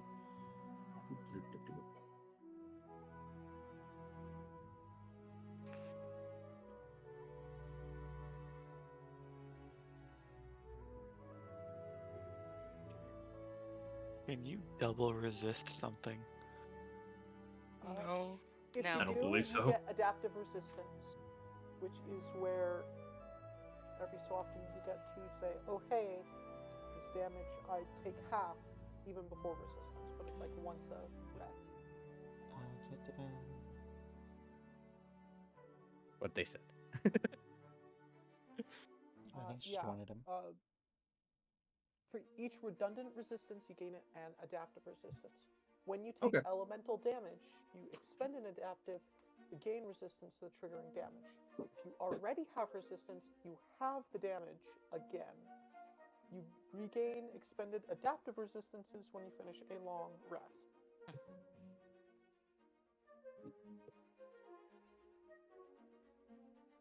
All right. So the as you are beginning to make some of your clothes, Malarka, and preparing to the next wave of fashion, as it were, as you actually can already see people on the premises wearing many of the clothing items you've already created, you begin to sit down and think. And having just infused some items for some of your compatriots, there are two things that spring to mind as with your extensive knowledge of clothing that you think could elevate your creations to the next level, as it were. The Oh. first thing that that immediately pops to mind is that you have collected at various points different components from different creatures. I think. I'm actually wait. The stuff from the books doesn't go with you. Never mind. However, you think that if you had somebody that would be able to gather up materials for you, you are able to create like an uncommon item in 100 hours with something in the CR range of 1 to 6, or a common item in the 10-hour range with some other basically any kind of material from a monster. So you consider that aspect. The second is that you have a little bit of magic now at your fingertips, and so you're holding up a piece of cloth, and you notice you can make it either shed a little bit of a bright light or a dim light, or you notice that you can make it have a message, or smell always like some very nice smell of your choice, or even make a little effect or line of text appear onto it, right, like an actual t-shirt. These all are effects granted from you from your magical tinkering ability. Thus, your options for fashion have essentially expanded innumerably far. You already were really good with the needle. Now you can add a potentially subtle or even exquisite magical effect to it. Explicit. Yeah, like instead of a dim light, it could be a bright light. So you can be like, look, it's literally glowing. Your clothes are literally glowing. Or you could make it more subtle. I thought you meant like the t-shirts could have cusses on them. What it make it's like It could. I don't know how well it would sell, but I'm not responsible for the I'm not allowed to speak about the events that took place at the Hawley County Fair on October 36th, 2084.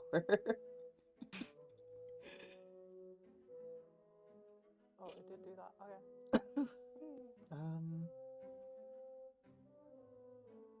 Yeah, I will definitely start at the moment doing like the small magical tinkering for some things.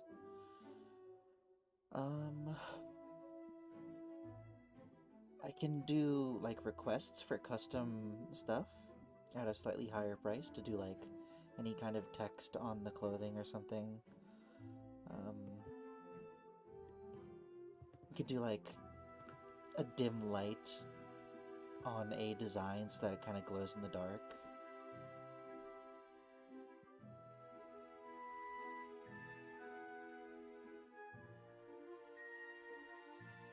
all right, go ahead and make the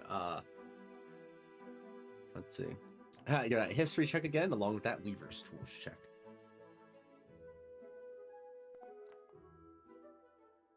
You go, girl. Damn. Pretty good. We have to stop Rin from cheating. Rin never rolls low. I don't understand. She Roll takes low all all of the our luck. time. Your efforts, you like the creativity is almost the creative space you have now to work with as a canvas is now almost overwhelming as you tinker and maneuver with different kinds of magical like clothing, and then finally you land on it. A little bit of a sundress that literally glows in the dark with the perfect trimmings and lace that make it both contemporary and fashionable, but also comfortable to wear, making it perfect for the sunny environment that you see outside here at Candlekeep. It's got a little bit of some fall colors on the edges, just to kind of get it prepared for future. They sort of shimmer with a little bit of color when viewed at just the right angle due to the benefit of magic applied to it. The light it gives off is just subtle enough that on a sunny day it doesn't really become obvious, but in the darkness it lets them glow inside of a sort of ethereal light. Your manager is very impressed. Sweet. Thus, they go to the presses, and there it begins getting replicated en masse. as you're kind of walking around Malarca, heading back into work for the day, you can already see that there are a large crowd of people kind of murmuring around themselves and kind of waiting for this latest installment of your clothing line to be released. There's a certain day that they're all waiting for.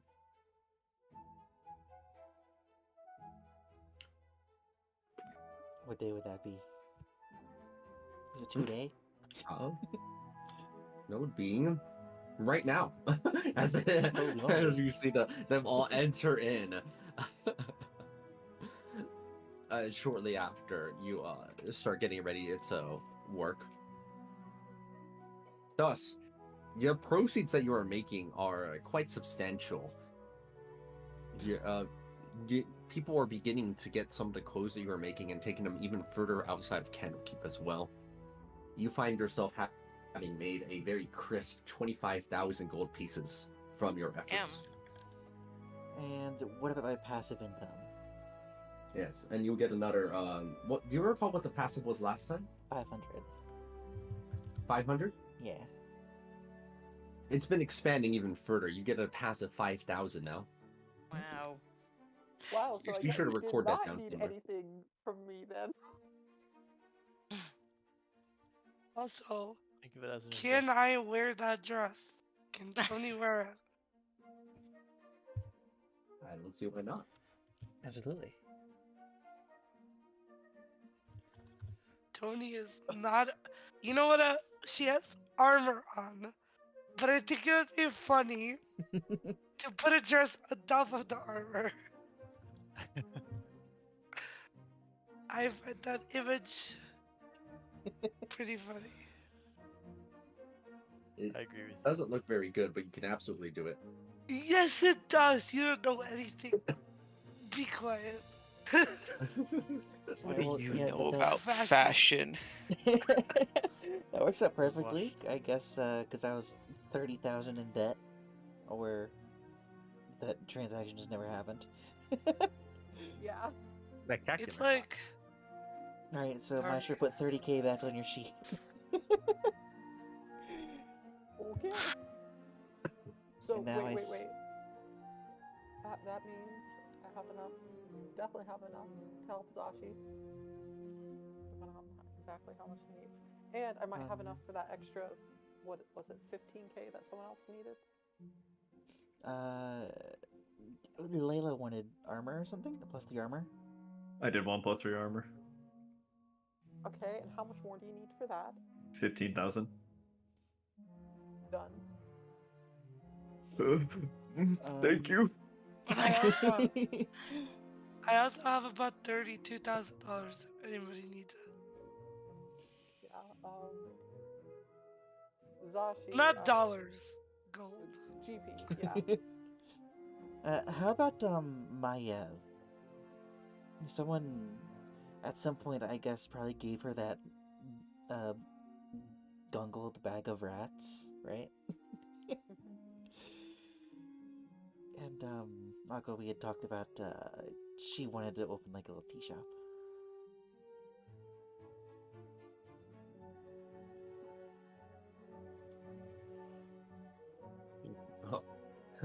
Oh yeah, they have a little tea shop going on. It's quaint. You know, people pop in sometimes. Although it's getting a little competitive around the area because a lot of people are setting up businesses that they used to have at home. There's a small market that is beginning to form nearby within the confines of sort of where the Harp is, right? By entering into the Harp and turning around a corner, what used to be sort of just a regular hallway has started being converted to a series of stalls and stands.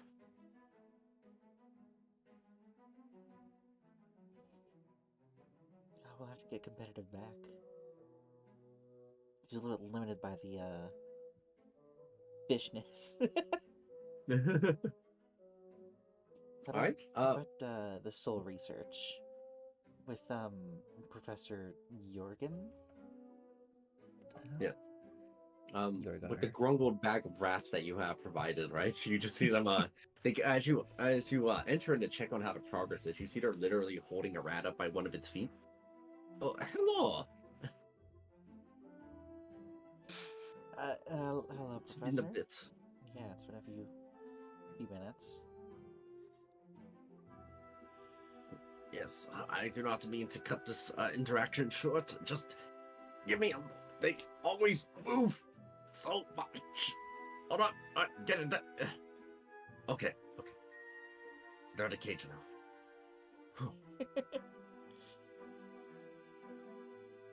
I've been trying to make more progress, but I've been at sort of a standstill. I'm going to need more time. Would there be anything that you would need help with to advance? More time, perhaps. Only time. 'Tis the way that science goes. All right, fair enough. There's only so much one can do. I have failed a number of times at some promising results, but I haven't quite reached what I was hoping for. Well, alrighty then. If it's time you need, it's time you shall have. Then, up next, Zashi, what you doing? What you doing, Zosh, man? Totally not sleeping, I Zoshinator. promise. Zasho. The Zashi. Well, first Zosh, I'm gonna Zash. try and sell the Ring of Shooting Stars. Alright, that doesn't take too long to do. There's a bunch of stalls that just recently popped up, actually, so that's convenient. As Whoa, crazy. Yeah. You go ahead and head over there to try and find someone, but they're all kind of. These are, for the most part, I wouldn't say refugees, but they are kind of, the people running these stalls aren't the rich people. And so you go ahead and search about initially at the stalls that you can find to see if there's anybody here that essentially is willing to purchase a used magic item. That's maybe a little bit grungly. The best deal you're kind of able to get is like 10,000 gold pieces. Damn. It's rough, buddy. I'll take what I can get. But hey, you can get your. You were going for a mask as well, right? Yeah. There we go. You could get that too.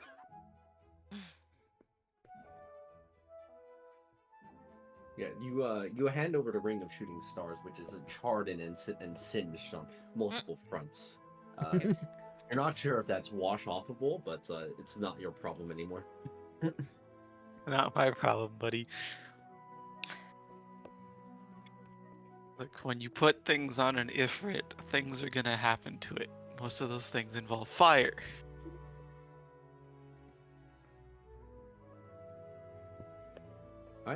So, you still have the rest of your extended rest. That didn't take that long. For the rest of my rest, I'm going to explore my, what the fuck's it called again? My aspect of flame, that thing. This thing. Okay, so you head back out to harness your aspects some more. Yeah. Alright.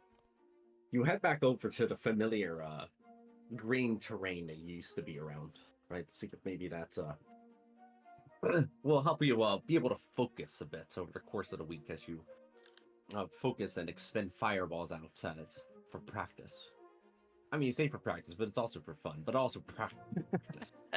Also practice. But also. Hard to have fun. You gotta practice. It's all about practice. Who said practice can't be fun, you know? Exactly. Okay. Go ahead and make an insight check, and also roll a fireball. Insight. Ooh. That was not good.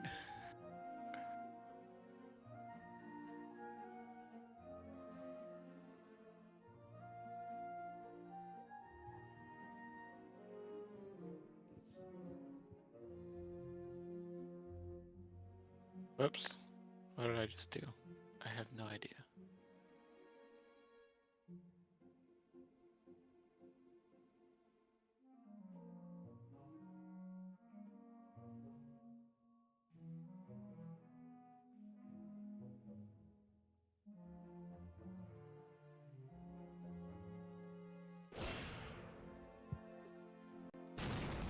Classic.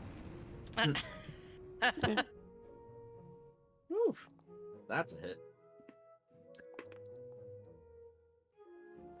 Okay, give me a second. My goodness, I need an 18 to save your DC. Jeez. That's absolutely terrifying. Isn't it though? My save DC is, oh shit, it's the same. God damn!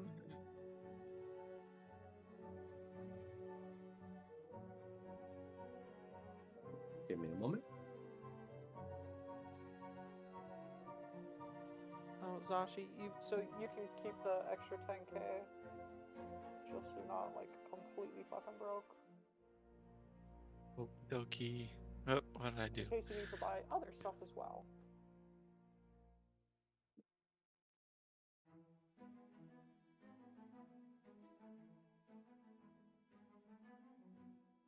Oh shit.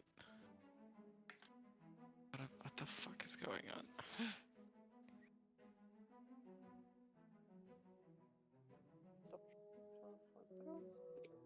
Give me just a moment.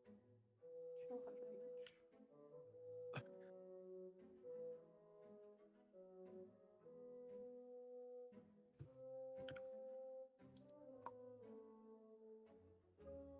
Almost done.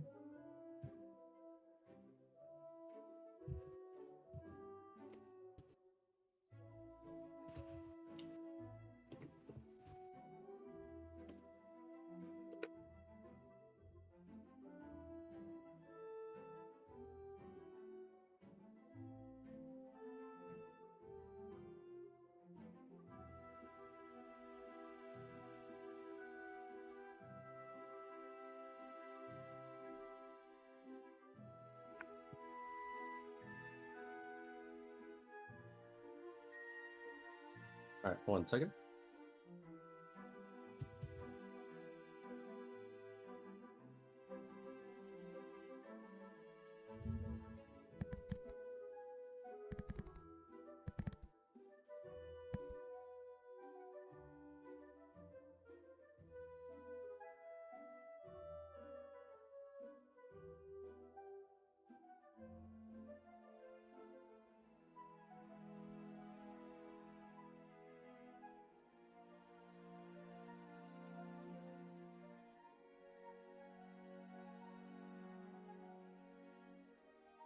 Okay, two things happen to your aspect of flame that improve it as you're practicing further and further.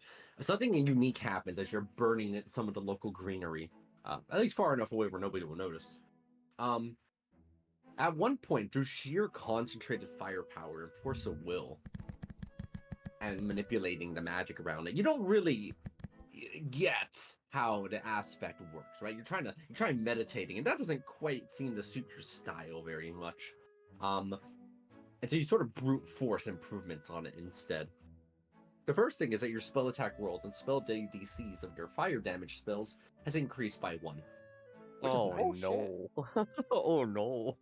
Oh The shit! second thing that happens is that at one point you cast a fireball over at a particularly large tree, and then you sort of hold your hands out and using the sorceress powers within you, glow brightly as you see the fireball that was initially dissipating out into the air recompresses back into a bead of fire where it exploded initially. And then after holding your concentration on it for just a second, it explodes out violently once more.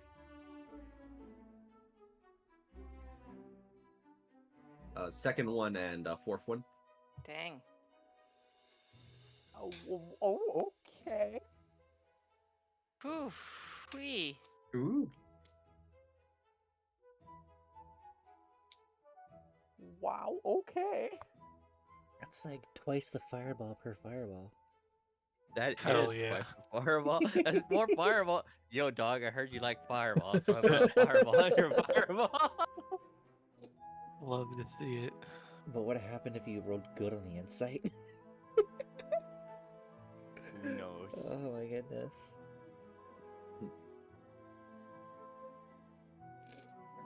I'm pretty sure the fire on you is glowing more brightly now too. Maestro, what you doing? With your extended So rest. Mitra, after passing out a bunch of the gold, because she's like, y'all probably need it more than I do at this point. I was basically fine. She was basically fine throughout that whole fucking fight, except for like right at the very, very end. So she's Stop it. God, I wish it were me. she'll try and sell the +1 plate armor at the same bizarre place that Zashi went to. Okay. How much can she get for it? She's not hoping for too much, but anything helps. So she can grab more diamonds. Diamonds are truly, truly outrageous. Note that diamonds aren't really purchasable. Not at any meaning. I mean, they are, but you're gonna get kind of ripped off. You're pretty sure that's the general standard procedure in terms of going to the diamond market. Yeah. Actually, do you want to hear an idea of how we could probably get more diamonds? Steal them. There was that, but I mean, I listen. You're talking about fishing chapter 1 of Maroon Ship? I was gonna say that was stealing. That was me last session. I'm a new Layla now, but Oh, okay. but anyway, what better place to find gems and precious minerals than the elemental plane of Earth? Oh. You're not wrong. That I mean, probably one of the most hazardous places, right It's next to the definitely elemental- hazardous, but if we really need diamonds, that is probably how we can do it. I mean, to be fair, 300 gold worth of diamonds is just 300 gold worth of diamonds, right? So it's not. It's not. I think it's because you basically have to upsell. You're basically having to buy it at a steep rate because diamonds is rare in the Aqua universe. Yeah, the only reason we got The it as good Aquaverse. as we did because we fucking got it ourselves. Yeah, So- but like, And you sold it for like almost what? At least 10 times the price? Yeah. Yes, 7 times? I Yeah. sold it. It was at 10 times the price, and that was with Phoenix making a really great insight check or investigation check. That was a good deal. Really good deal. All right. You managed to find somebody, an old fighter, kind of waiting to willing to purchase off a hand-me-down armor. Apparently, they heard there was a tournament going on inside of Waterdeep, and they are interested in participating in it. Heard there was a good fighter in there. They need to up their game, but they don't got the funds for it right now. If only they had just a little bit right now. So they're willing to purchase your +1 armor, heavy plate mail off of you for 2,000 gold pieces. Done. All right, they get it, Okay, and they and then- head off to the races.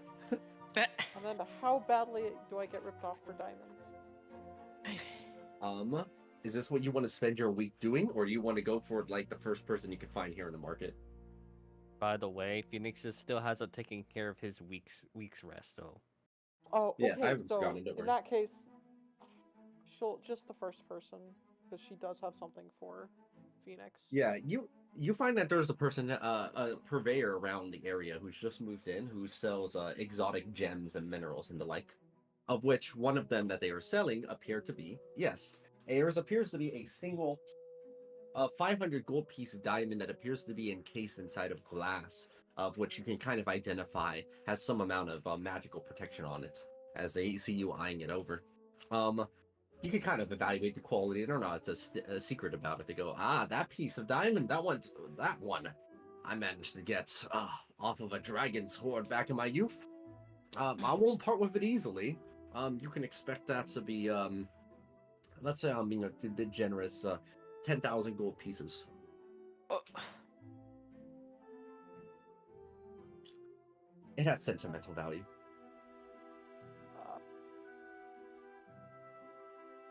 10,000 for 500 diamonds.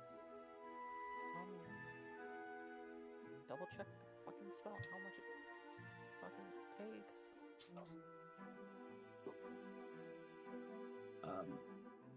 Shopping around, you see that almost any diamonds that you can find outside of this marketplace, as rare as they are basically about the same. They're marked of at least 20 times their diamond price. Jeez, okay. Yeah. She'll do a quick haggle. What kind of check would that be? Persuasion? She's shit at that, so.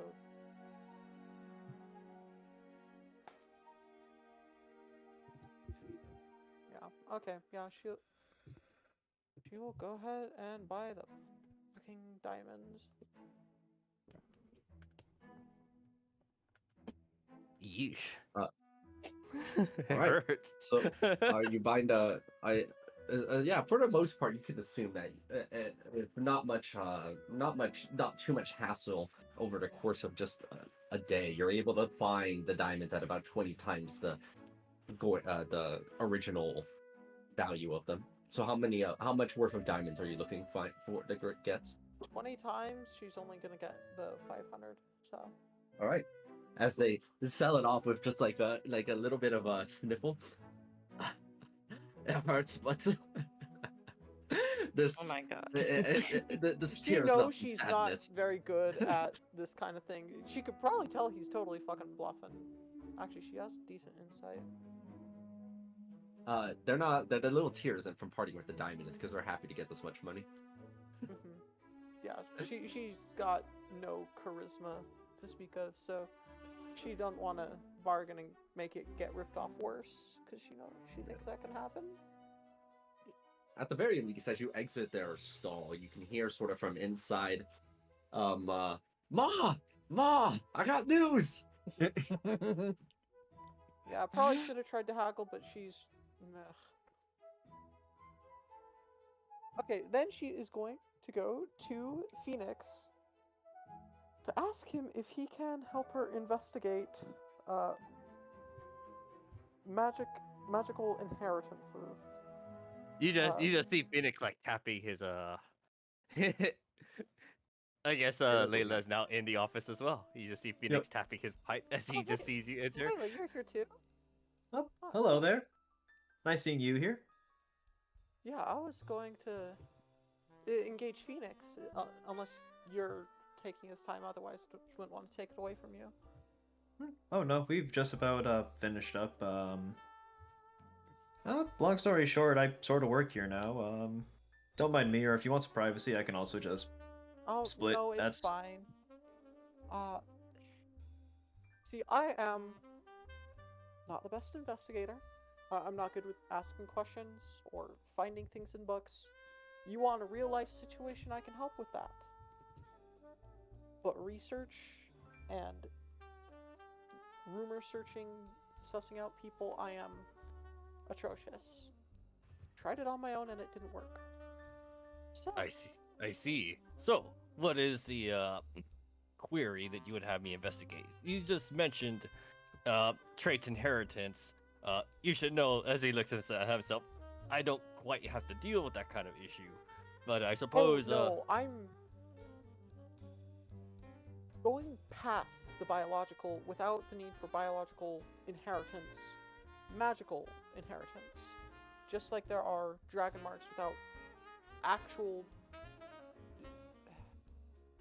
passing down an inheritance through adoption or magical inheritance, not genetic. So you seem to suss out almost like the exact nature as to how almost how a sorcerer is basically born through their parents' magical heritage. You kind of just want to be able to grant said child, adopted or hearsay or not, the ability to do such things even without the necessity of magic originating from the parents. Is that correct? Or at least am I close to what you're aiming? Yes. Watsar interjects a bit. What you're describing, isn't that more akin to a curse? Just the more beneficial variety? Sounds very similar, but doubt she's looking for Curse? something like a curse. I guess it Watsar. could be that way.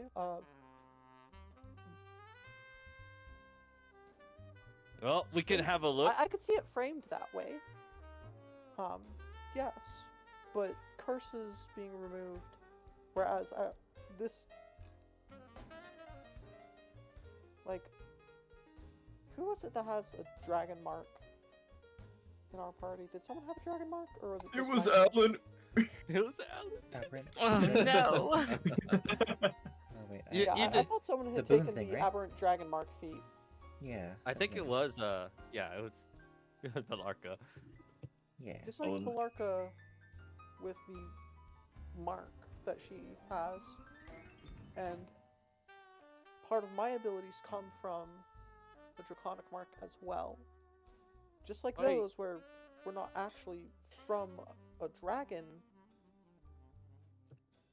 You gain I those. see. Just a pass quick along. question, Maestro, before I take this task. You don't plan to do anything nefarious with this, do you? I'll mostly be helping at the temple and in the medical tents if you need me. Won't be hard to find. Well, just a quick question. Yeah, if you could answer me that question. You don't plan to do anything nefarious with whatever I come up with, do you? He seems to be sussing you out with that answer. As you say no, he's just like, okay. She's like, kind of, what? No, what? Confused? Like, No, it's just always good to hear before I do any sort of I did soul research for Ash a while ago. You know, just common practice. Either You way, must understand. We may be investigating curses as part of that, so it seems like it's standard Oh. operating procedure. fair enough. Yes. Phoenix drafts up a quick contract as he hands you a document. There's like a small gold price fee, but it says payment due after successful Yeah, investigation. of course. Please, any help with this? Much appreciated. And she'll go ahead and sign. You're the one she would go to look over this contract, and you're the one who's on the other side of the contract. So she's like, eh. Phoenix She doesn't don't even think- pick it up as it gets signed. Waltzar just heads over and picks it up and files it away in a perfect spot. Yeah, Phoenix looks towards Maestro like, don't worry, I would never do anything nefarious, and I would not try to Yeah. squeeze out any unfair deal on my end towards you. You Well- have my word of that. I trust you. All right, Watsar, Leela, let's get to work.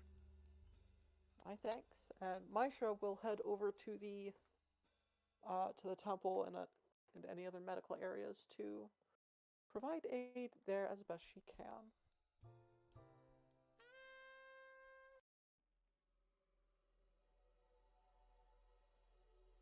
Oh, what?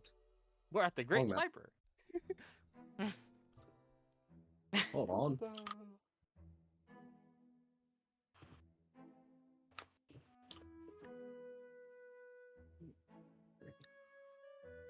Okay. Phoenix, Layla, and Watts are outside in the court of air as they speculate upon how to tackle this task. I sure am speculating this task. What was the task again? We're looking for a investigation in regards to passing down some sort of magical inheritance that maybe the parents or down to an adopted child, or basically somebody who is not related by blood. So Watsar brought up a very valid quandary. It sounds very similar to a curse. Now, we're not trying to curse people. I'm assuming that my companion, that Maestro is not looking for that. So, I suppose we can begin our search maybe in the House of the Binder, some theory crafting, or maybe we could start investigation and maybe see if there's like a professor that has maybe high proficiency in curses. Well, I suppose that if we're looking for a subject in particular, I think that this is generally in the realm of hags, so to speak, because they often deal with magic such as this, where it's a bit more in the realm of the unordinary, even in terms of magic, is it not? Might want to steer clear hags just in case, I'm though. not saying we should talk to them, just merely get some inspiration as to where to go. I believe that Layla may have a valid point here. The Fae are intrinsically linked with lineage, birthrights. How does that saying go? I heard it's a nursery when I was a kid. About how if you I remember my own mom telling me that should I misbehave, they would sell me to a hag as their firstborn. Yes, Papa thank you, Yaga. Watts. Oh, sorry, go ahead. Mayaga, the There OG may be hag. it may be possible to find some evidence there inside of the Feywild itself, and we do have the manpower now to investigate it. The Feywild, huh? One thing about the Feywild, I know that we can just go there for a short little trip, but chances are we could also come back and see that, well, Jacob, for example, could just be an old man with a beard by the time we come back. Phoenix is quite confident that they'll be just fine with keen mind. You do have a keen mind. All right, I like this idea. Sounds like we need to investigate the Feywild. So let's just try to steer clear, be safe. No, we're not trying to pick any fights with nobody, especially not in that plane of Feywild. Now, how do we get there? I know that there are stories about little kids going through the woods and finding portals into the Feywild. I'm getting a little bit of a deja vu flashback from last session. I don't suppose we could magic tap. mushrooms. I don't suppose maybe we could just tap into our sense of childlike wonder and I don't know, start picking flowers in the woods just with little shrugs. What was Ash doing, by the way, during their week's rest? I was just trying to research the library and its the nature of the books being in multiple planes of existence and getting magically reconstructed. Right. Because I guess Phoenix was wondering if maybe he can request you to send them to the Feywild. If they have an extra spellcast left, that's possible. I mean, if they have it during the week, but I guess that'll depend if they want to use the fatigue point for that. Oh no! It's coming from my staff. So. Oh, okay. Oh, your staff would have it again by the next day. I think Yeah. by the second day. All right. Well, so if you come to me, the first thing I'm going to say is, why on earth do you want to go to the Feywild? I have Vacation. an investigation to take care of, and I have a good good theory that what I'm looking for may be able to be accessible there. I like to imagine that as I'm doing research that Ash is wearing glasses, so she just pushes them down on the bridge of her nose and looks at this motley crew in front of her and is like, I see. Alright, well, I hope you are appropriately prepared for such an incursion into the Feywild. Yes, possibly. The only thing is, I would need some method of returning back from the Feywild. Well, if I am helping you get there, it is plane shift works to transport myself and up to 8 willing creatures. I don't So mean to I take... would need to come with you. Hold on, would that get in the way of Ash's week rest? Yes. Since they already did their stuff. Well, yes. I suppose I could lend you my staff. That's a powerful artifact you're entrusting it to us. That's why I'm questioning it. But We'll take very good care of it, Layla says, eyeing the staff. I say I ignore Layla and instead I turn to Phoenix and say, you have been a very good friend to me. It is for that reason I will allow you to use this brand new on sale staff that I got. I do greatly appreciate Right the before the cooperation markup and occurred. And then I'll say, I would greatly appreciate that, well, you all get back safely and do bring this back, and I will take your word for it. And then I turn to Layla and I say, pinky promise. Why don't we just all go to the Feywild? Because we've Make it already done safe. that. Everybody's kind of scattered around. Oh, what am I? Phoenix What Nuts, am I don't pinky worry. promising? We'll return it just as we received it. You have my Okay. word on that. Mm-hmm. All right. Do be very safe. All right. Phoenix will accept the gift as yep. He turns to Watsar and Layla. Then shall we be off? I'm ready. You see that Watsar has their own being prepared. Hold on, give me a moment. I'll say it like during this time, Layla would have bought her like +3 studded leather armor. By the way, Phoenix upgraded his lenses once again. He is now upgraded with the Gem of Seeing. He also now Baller. has clothes again, so that's exciting. Watsar just gets suited up. What a lad! Damn! I know that token. I know that art. Yeah, it's He a gift is ready. warlord art. Yep. He is ready. I will say, however, that this is mostly for imposition. I'm not as quite as threatening as it seems. I'm sure with you dressed like that, the fairies aren't going to give us any problems. Or We the had the three- pixies. What's we even the had the- difference? We had the 3 gunsmen ready to go. Now, of course, any kind of proper excursion does require intel, as they provide you, Layla, with like a fairly meaty manual that's sort of like a Feywild 101 as how to avoid getting tricked, trapped, lost, and or otherwise put into a bind. And imagine it's like a big book too. Phoenix has already read it multiple times. Layla's just like Layla being handed this big book. Just gee, thanks. I really shouldn't have. Yes, frankly, it is wise to simply not say too much around the creatures. Yes.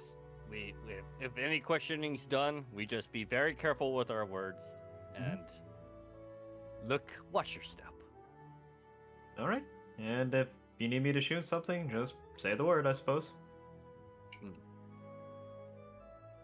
All right. Give me And a I guess moment. with that, Phoenix will use the Archmage staff and cast the plane shift to send Phoenix, Layla, and Watsar to the Feywild. Okay. One momento. Layla in her head, just like, I want to get fucked up on Seder wine. Jacob's gonna get so jealous. Oh my god, he would.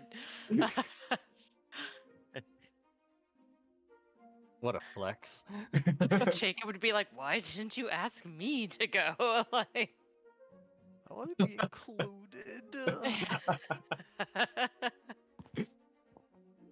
you took Phoenix instead of me? Like, Fucking buzzkill.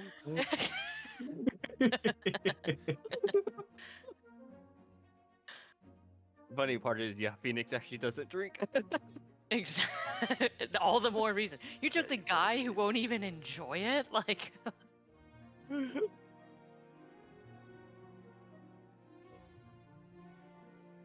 Give me just a second. I'm setting something up.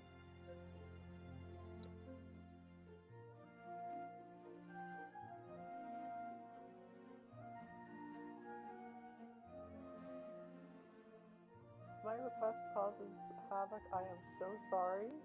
Oh no, don't worry about it. We got the detective on the case, and you know he's the gosh darn good detective. Yeah, I'm just worried that my Thursday character is echoing into my Saturday character. You know the funny thing is that just think of it this way: to solve your answer, we're going through great lengths here. Can you only imagine if you tried to do this yourself? Oh, fuck no.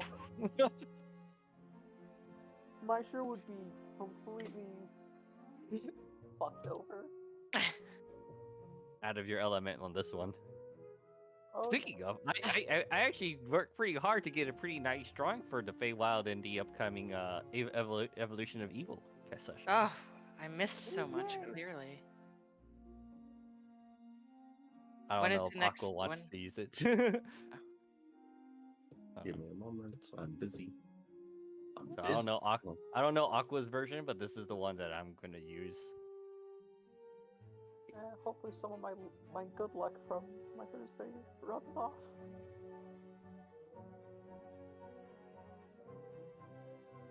Ooh, that's pretty. Ooh. This is not the entire Feywild, mind you. It's just a section of it, but Going with the seasonal quartz rather than the Seelie and Unseelie then. Okay. yes. Well, I mean, this is just, once again, just a portion of the absolutely massive Feywild. Nice. Mm-hmm. Yeah.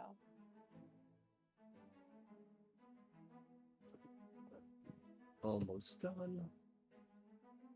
I particularly like how this one came out.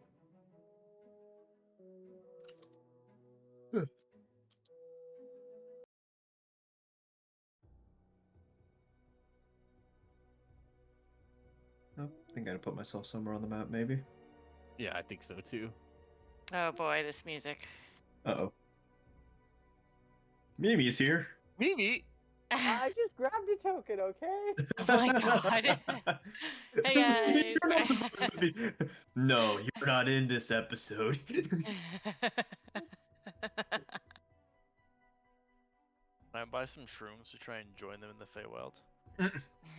By the way, just in case, I have the aura that's permanently up, which is the 30-foot this detect magic.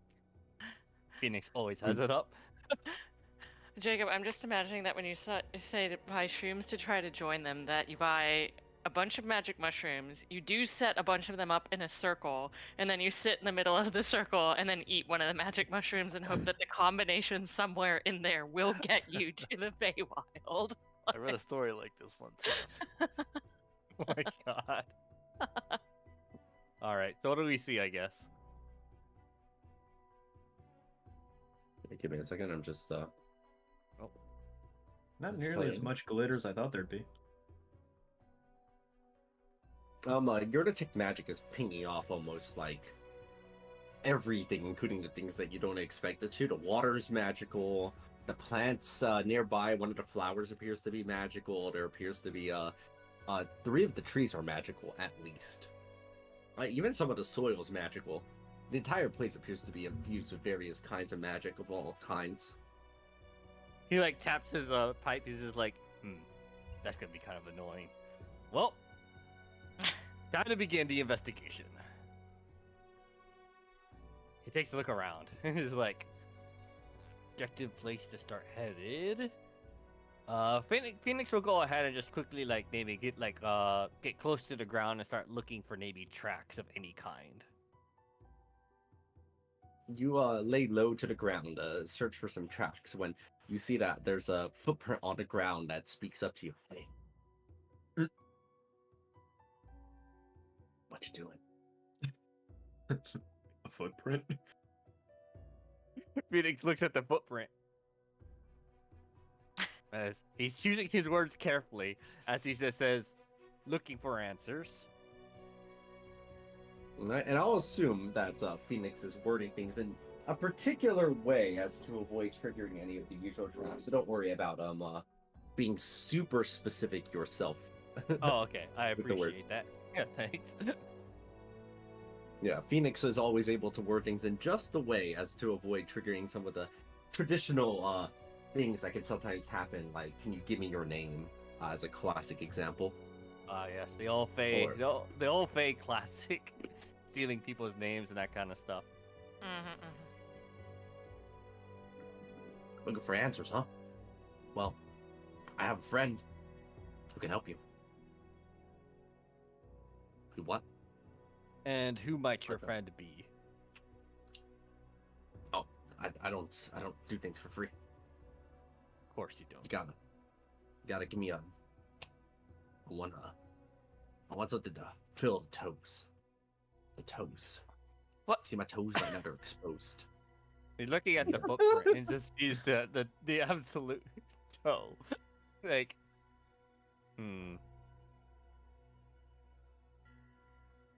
By the way, this footprint, I guess, what shape does it appear to be? This footprint appears to be sort of humanoid at the top half, but with a cleft at the back. Kind of like a satyr? Sort of, yeah.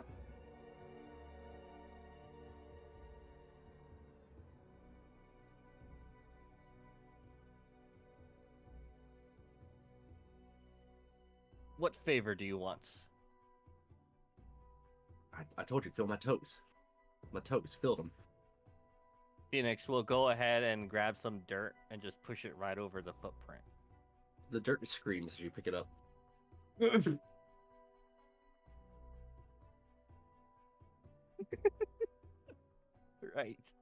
I guess that would happen, huh? Okay. Yeah. Either way, he's fulfilling the obligation. Alright, you place some of the dirt over to where the toes are, and you see that the footprint wiggles a little bit. Ah, there we go, that's the stuff. Okay, I have another favor. First, I've completed mine to the bargain. Who's your friend? Alright. It's going to surprise you. If you look right underneath that bush right there, look under it. Look under it. Look under it. Look under it. Look under it. Look under it. Look under it. Look under it. Look under it. My Look under it. God. Look under it. Yeah, Phoenix looks under it, I guess. I think he wants You look underneath one of the bushes, and then as you're looking underneath the bush, you see that there's another footprint in there, and it goes, "Hey, what you looking for?" Oh my god. Holy shit. I see that you're gonna make this complicated. Phoenix reaches down. Phoenix reaches down to the footprint. Basically, like with a finger, he kind of rubs where its mouth is, or would be. Basically, gets like a segment of the dirt, and pulls it up. You And- lift the footprint off the ground. Yep. He lifts the footprint off the ground, and then he pulls out his finder's goggles and attempts to locate the creature that created this footprint. Yeah, as you're looking it up and down, it kind of giggles as if you were tickling it by looking at it. And you get a good look over at the shape in order to kind of get ready to track it some more. Mm-hmm.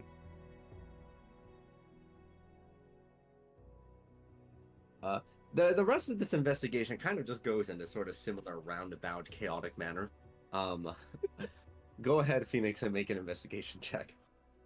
That's all I needed to hear.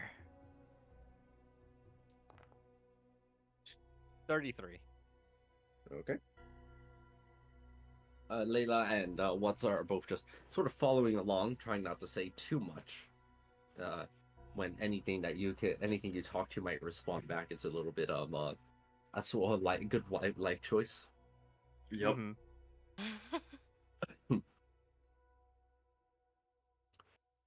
Eventually, Phoenix has a having ton of looked around and for sort of civilization or signs of some life, following along the footprints does lead over to what appears to be a satyr encampment, of which you can sort of see off into the off inside of a clearing there, surrounded by a body of water that lightly floats around in the air.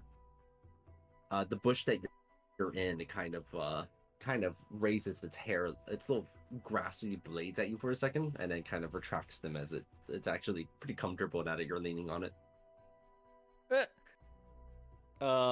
Right. Phoenix is having a good look on the interior of the satyr encampment. They don't appear do they appear like they're like some sort of warband and weapons, that kind of stuff? Yeah, so they do seem to be on the more militaristic side. Hopefully we don't have to get into a fight here.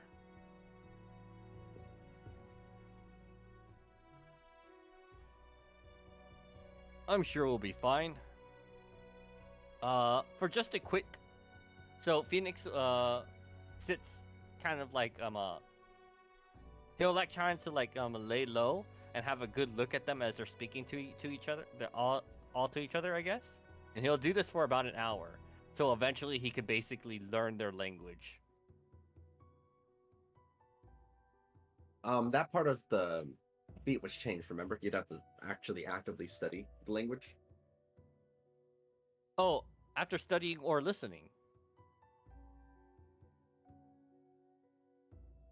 I'm sorry. Did I get That was the the wrong old one, right? Right. Oh, let me check the linguist.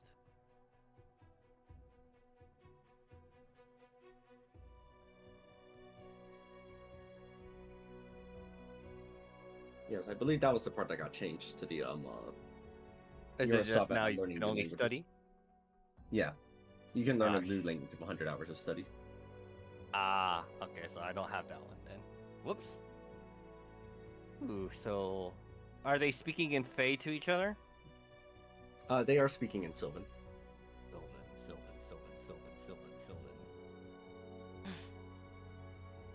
Oof, unfortunately I don't have Sylvan. Phoenix looks towards Layla. By any chance, do you speak Sylvan? That would be a no. I see. Let me double check Don't on worry. that. What's our kind of looks down to scope with the rifle to kind of sort of like binoculars, kind of looking at what they can see. It's hard to see much. These buildings, the walls are preventing us from seeing the interior of the encampment. Can, however, speak Elvish. I don't know if that's close enough. Through a walkie-talkie.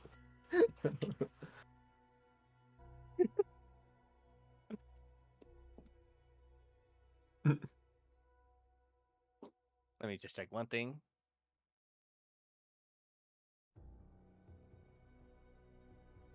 Let me see if a creature's. Oh no, it has to be. Yeah, it has to be close to me in order for me to use my empathic.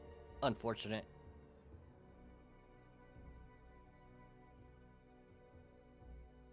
Well, we're gonna have to go in there, and having just looking at them like this is only gonna be more and more difficult. Let's choose our words carefully. Everyone, try not to show malicious intent. Maybe place the guns in their holsters for now.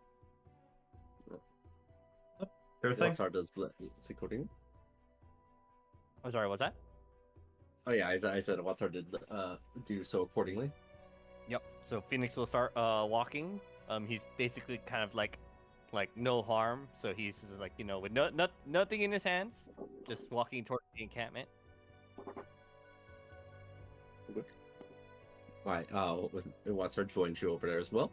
As you walk over to the encampment and you see that there's already a sort of a small gathering of about 6 satyrs with magical spears that are heading over to you. Phoenix just like places both hands up, show signs of non-hostility. And once they get close enough, he would like to have a look with his empathic for their general feelings on the matter. They appear to have confusion over to you as they're kind of looking over at your metallic skin and kind of yelling at you inside of Sylvan.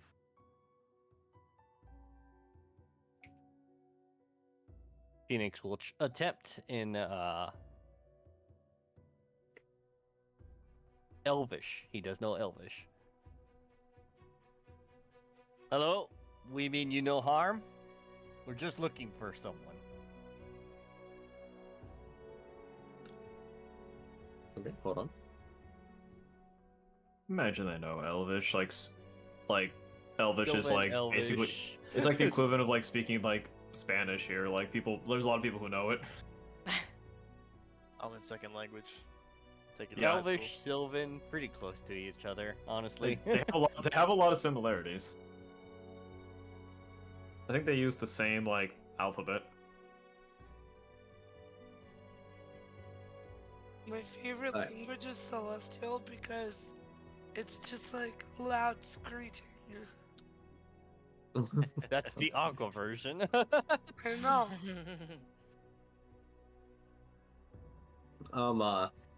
You speak over inside of Elvic, right?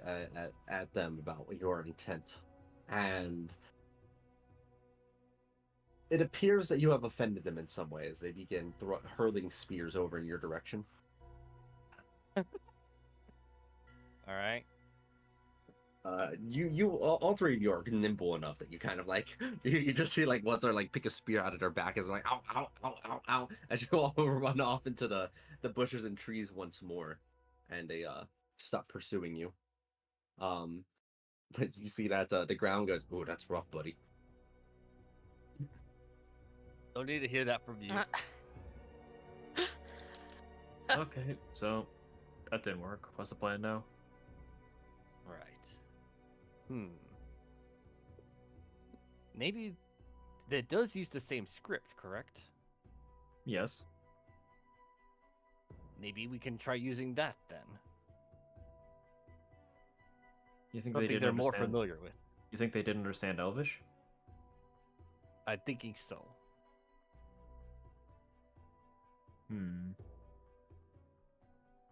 It's worth a shot. Either that, or we simply just head in a direction, see what we can find. Maybe we find someone a bit more friendly. Yes, that's true as well. Well, we're not trying to pick fights, so I suppose let's go ahead and have a look around. See if maybe we can find maybe another lead.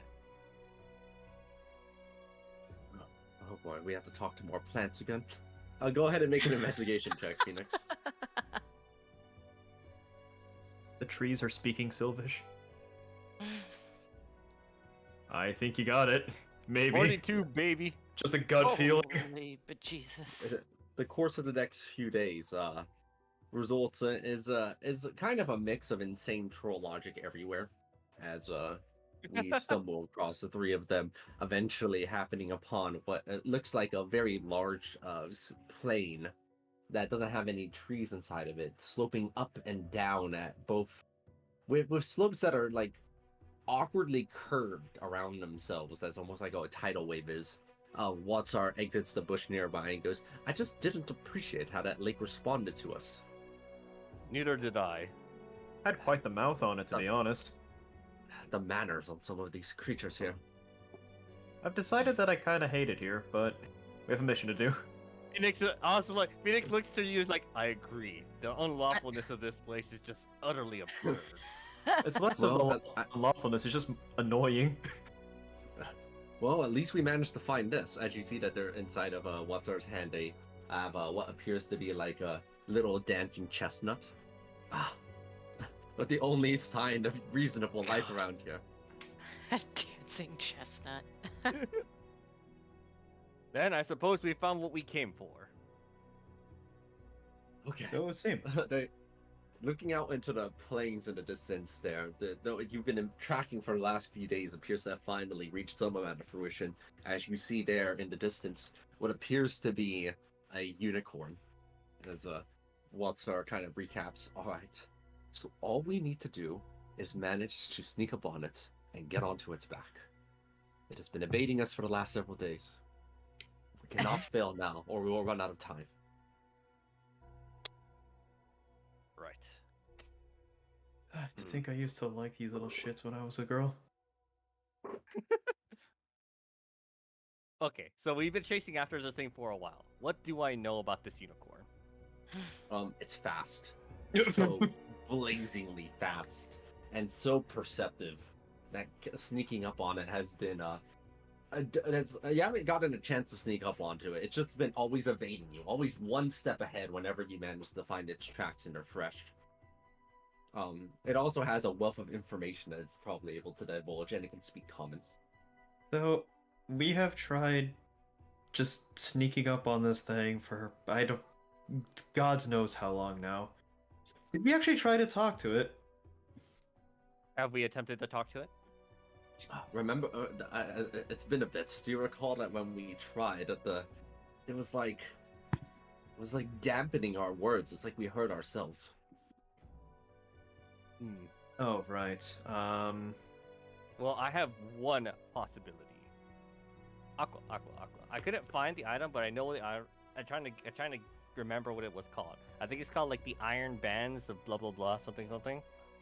Iron Bands of Bolaro? Yeah, yes, those. You throw them, and then they restrain the target creature. I believe I have a shot at us getting close enough to use that on them. Phoenix looks towards your ring of shadows. Exactly. Use that. Sorry, I did get up earlier. Can you remind me, what exactly are you searching for in the Feywild again?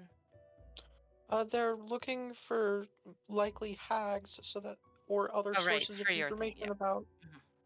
For me. Yep. Okay, got it. Yep. This is just a wild ride right Phoenix now. will go ahead and hand over one of the iron bands he has as he looks towards you. It's just like, make use of this, restrain the creature, and then once it's restrained, he hands you also hands you the dimensional shackles. Use these. Oh, and don't forget, Watsar goes ahead and pulls out like a blue vial of like little jelly, and they kind of smear it onto your shins. Don't forget about that.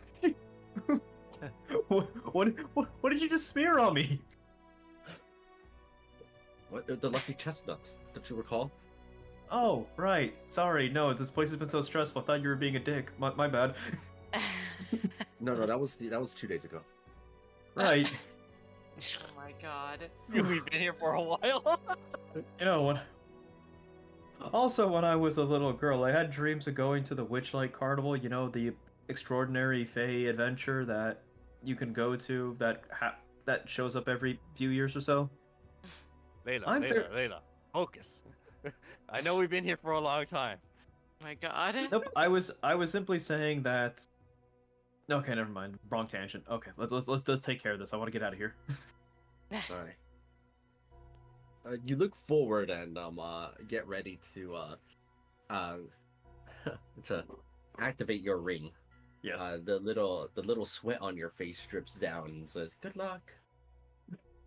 I damn her. Literally just immediately like wiping her brow, just fuck off kind of thing. Just...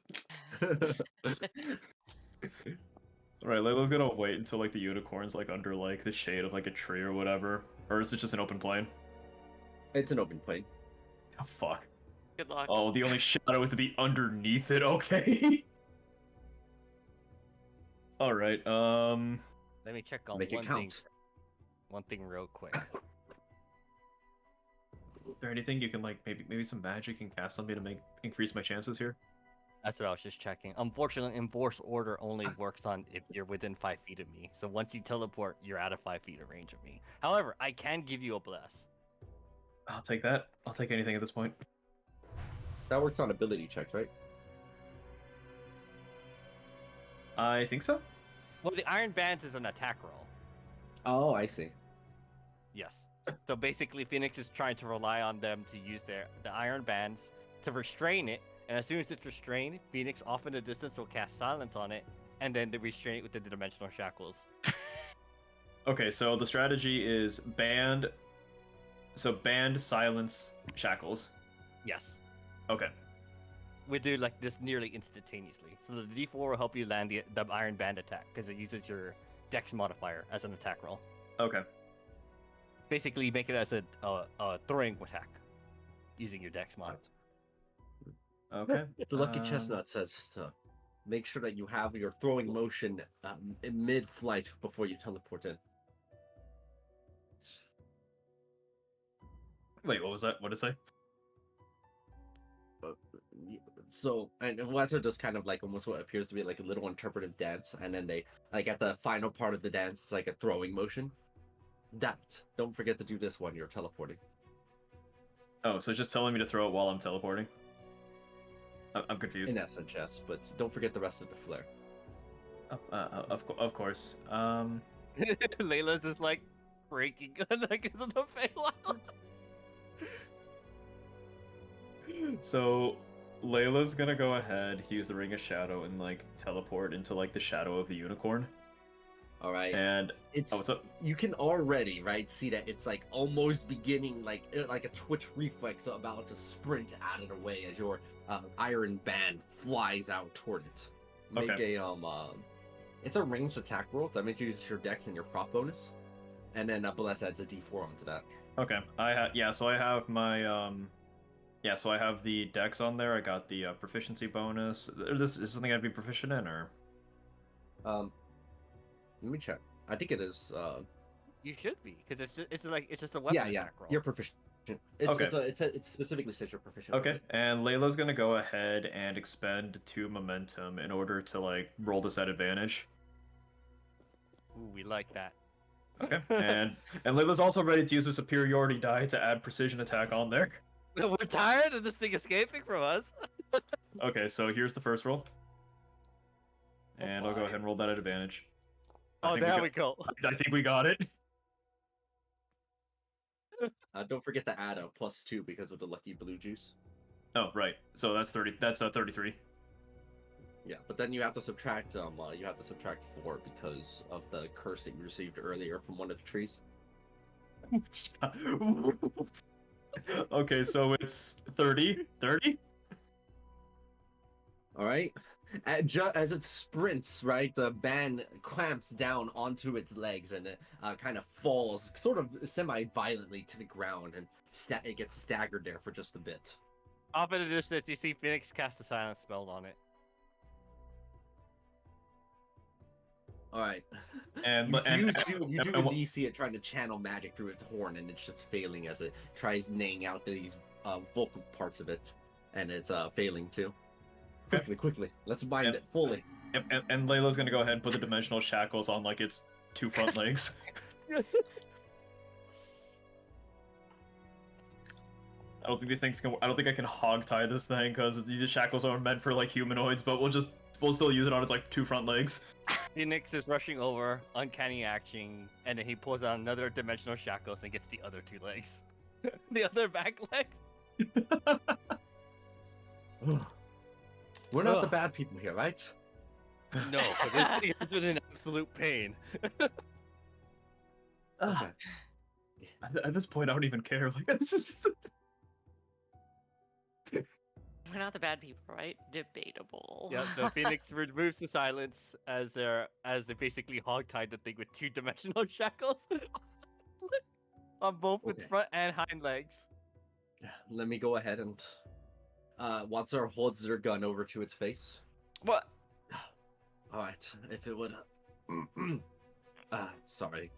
Mary Pippins threw a dagger in the air. Help us translate. That'd be fair. As the mouth on the gun begins to speak. What? And is translating what you're saying over to the unicorn. You made us have quite the run around. Oh shit.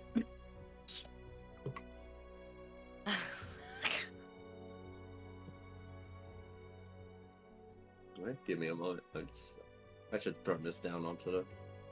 Oh, I never imported a unicorn, really. Oh wow.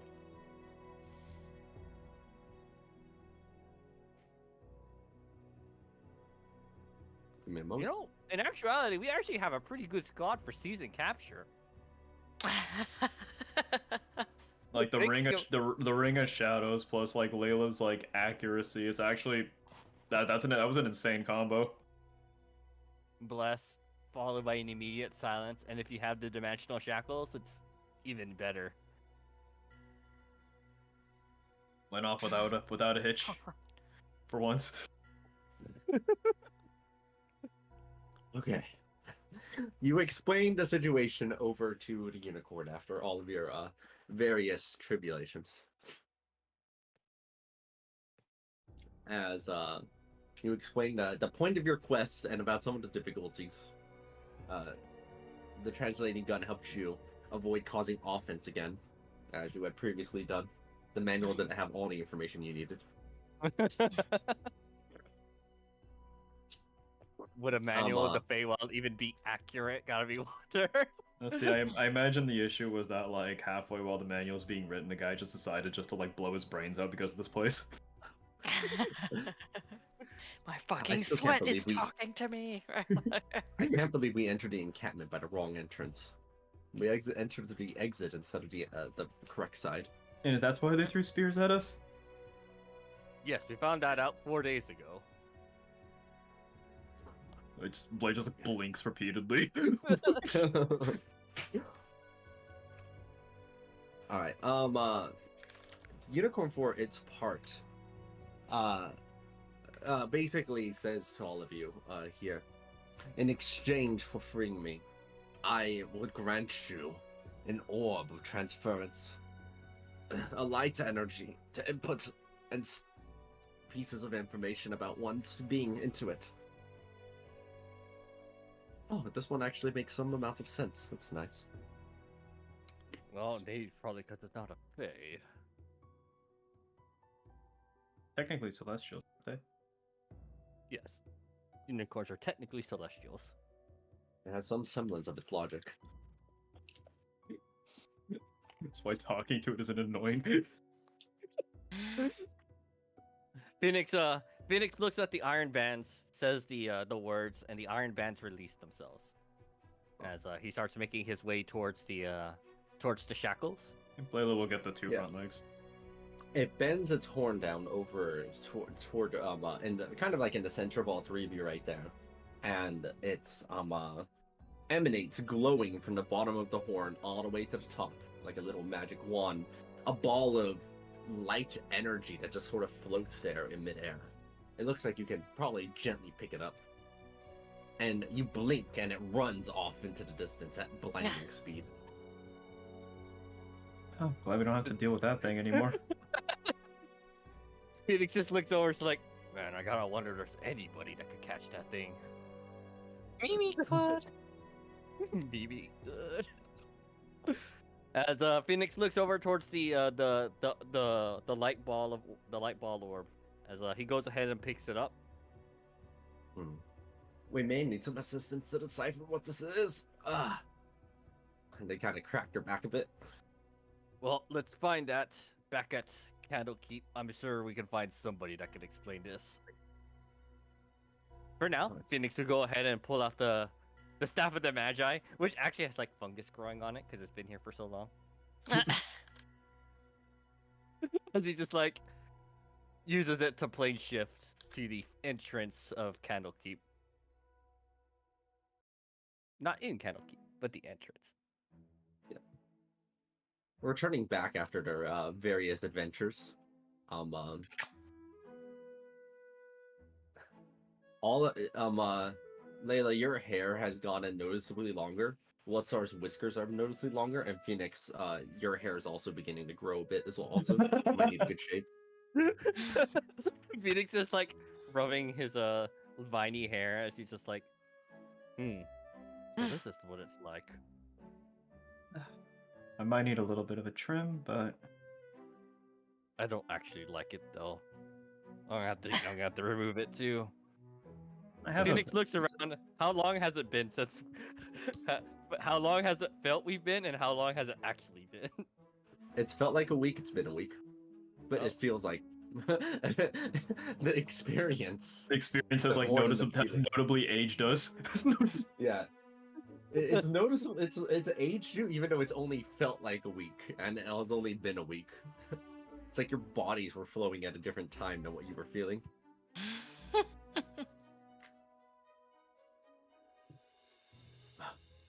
Well, at least two good things came out of this. Whatever that orb is, that's good. And second, Watsar holds out the lucky chestnut. My dear friend. Glad that they actually managed to plane shift with us. Well, go ahead and Watsar, head back to the detective agency. I'm sure it's probably in some sort of disarray. And I'll go ahead and deliver the as he's holding the light orb to Layla. I'm gonna bring this to Maishra and collect our payment. I'm gonna take a goddamn bath. I'll just, you know where to find me. Phoenix probably has no issue, ends up finding you, Maestra, and he approaches you. As he looks and he just says, "We've got it. Here you go." As he pulls out the gosh dang shimmering light orb. Oh.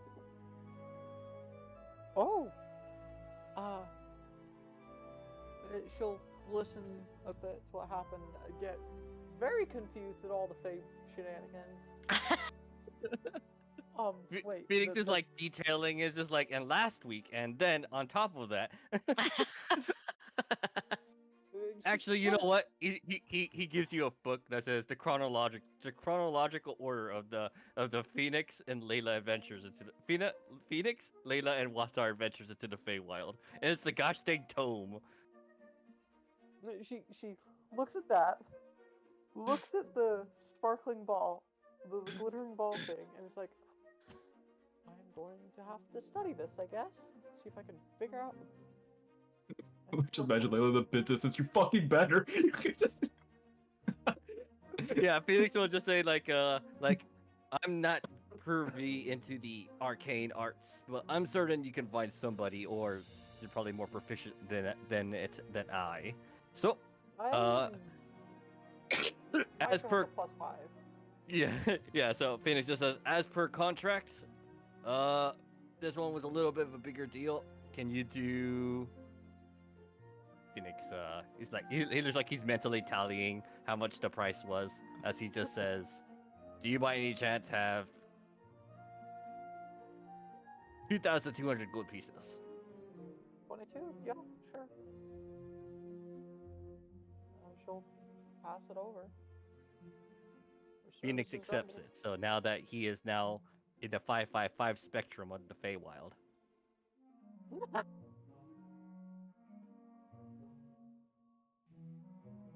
And Phoenix, Phoenix turns around and then you notice his dreadlock, his vine dread, his vine dreadlocks. As he heads back to his office. Marsha's just so confused. Well, okay, next week, figure out. Oh.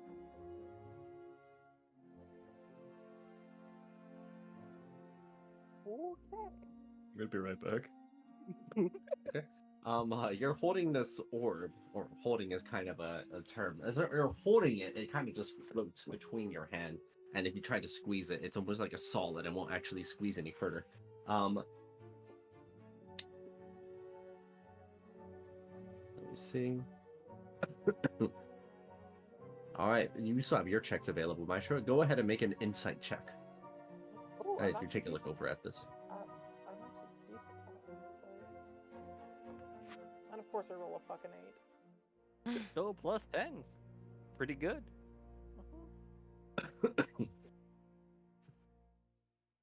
Okay. As you're holding on to this orb that you've I'd say you've acquired, but Acquired for me. that has been acquired.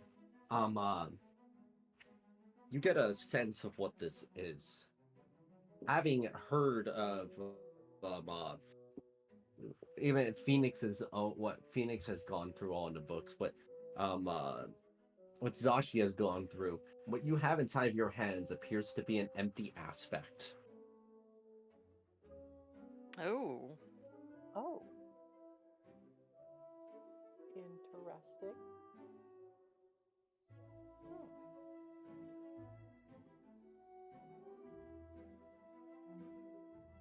Okay, so she is definitely going to have to study this, and she'll definitely want someone who actually knows what the fuck they're doing. She has Arcana proficiency, but she'll want someone with actual intelligence to do this shit, because literally all of her thing is raw proficiency. She's got 10 int. Hello. Right, yeah, exactly. But you've already done your shit, and this is at the end of her week. Yeah. As the extended rest concludes, and you all gather up near the Court of Air once again for getting ready for your incursion back in, right? wave at the other people coming out as we go in. Phoenix doesn't have his vine dreadlocks anymore. Yeah, Maisha's still keeping that I'm back. tome on her. Just so she could break it out if people... If something starts going on, she's like, yeah, this is what the fuck they were doing. Yeah, you get ready to gather up, and you've explained everything that's happened, right? As all of you kind of recount your own sort of quite intense extended rest this time. You see that it is Quill at the Emerald Door instead of Orin. Oh, Oh. this guy. Hmm.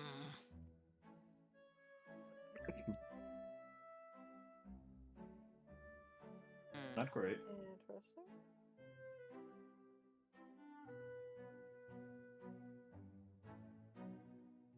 Given how long the session has gone, I think that's a reasonable Little cliffhanger. cliffhanger of which we can end off on until next time. Yeah, sounds good. I We didn't had think the quite extended the rest would take the entire session, but here we are. Yeah. we had I quite mean- the adventures everyone did. There was a lot that happened. Also, I assume you gave me my staff back. Yes, Phoenix does return. Actually, yeah, you would also be the one to notice that Phoenix had come to you as with your fungus-covered Archmage staff, and Phoenix now having vine dreads. I would absolutely just collect the fungi for studying.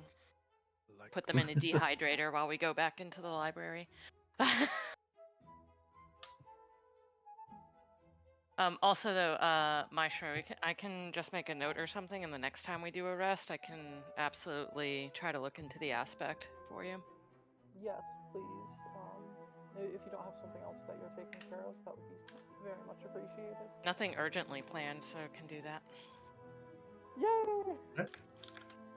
Yeah, Maisha's doing everyone favors by helping them pay for their shit so that they can... Exactly. Layla She just has mediocre skills compared to everyone else. You're pro at keeping us alive, though. That's a Hello. very good skill. That's actually That is my favorite. That's my favorite skill. You know, the skill is kind of so good, the fact that you keep us alive, that we could even help you do other stuff. Mhm. Yeah, literally Layla and the Feywild just like, God, it's like just like remember, this is for Maisha, this is for Maisha, this is for Maisha. You just, if you could read Phoenix's mind, he's just like, this place is so unlawful, it's so unlawful, it's so unlawful. It's so unlawful. It's so unlawful. Yeah, you guys had a... I was like trying to keep track of things, and I was like, what the fuck is going on? I felt like I was tripping, not gonna lie. I was like, Yeah, that's holy the fucking shit. Feywild. Welcome to the Laugh with the Feywild. I do little segments of like, what do you mean? It's like, oh yeah, you remember that from like 4 days ago? It's like, oh yeah, you're right. It's just like struggling to... It's like, what do you mean you've been struggling to get the unicorn? What the fuck? Like... Yeah, as soon as he started saying that kind of stuff, I knew exactly what he was doing, and I fucking loved that. Oh my really god. funny. We've been unable to capture it before. What do you mean before? I'm like, what the hell? Like, hold on, I'm a bit lost here. What? Where did the unicorn come in? All right. You entered it Would the you wrong look for way. hags? Sorry. Yeah. You entered the wrong way. I'm Yeah, gonna go they ahead. could and- understand you, by the way. You learned later. They understood what you were saying, but you just entered the incorrect direction, so they were mad Oh at you. my god. Yep. I Oh gotta my get goodness. going.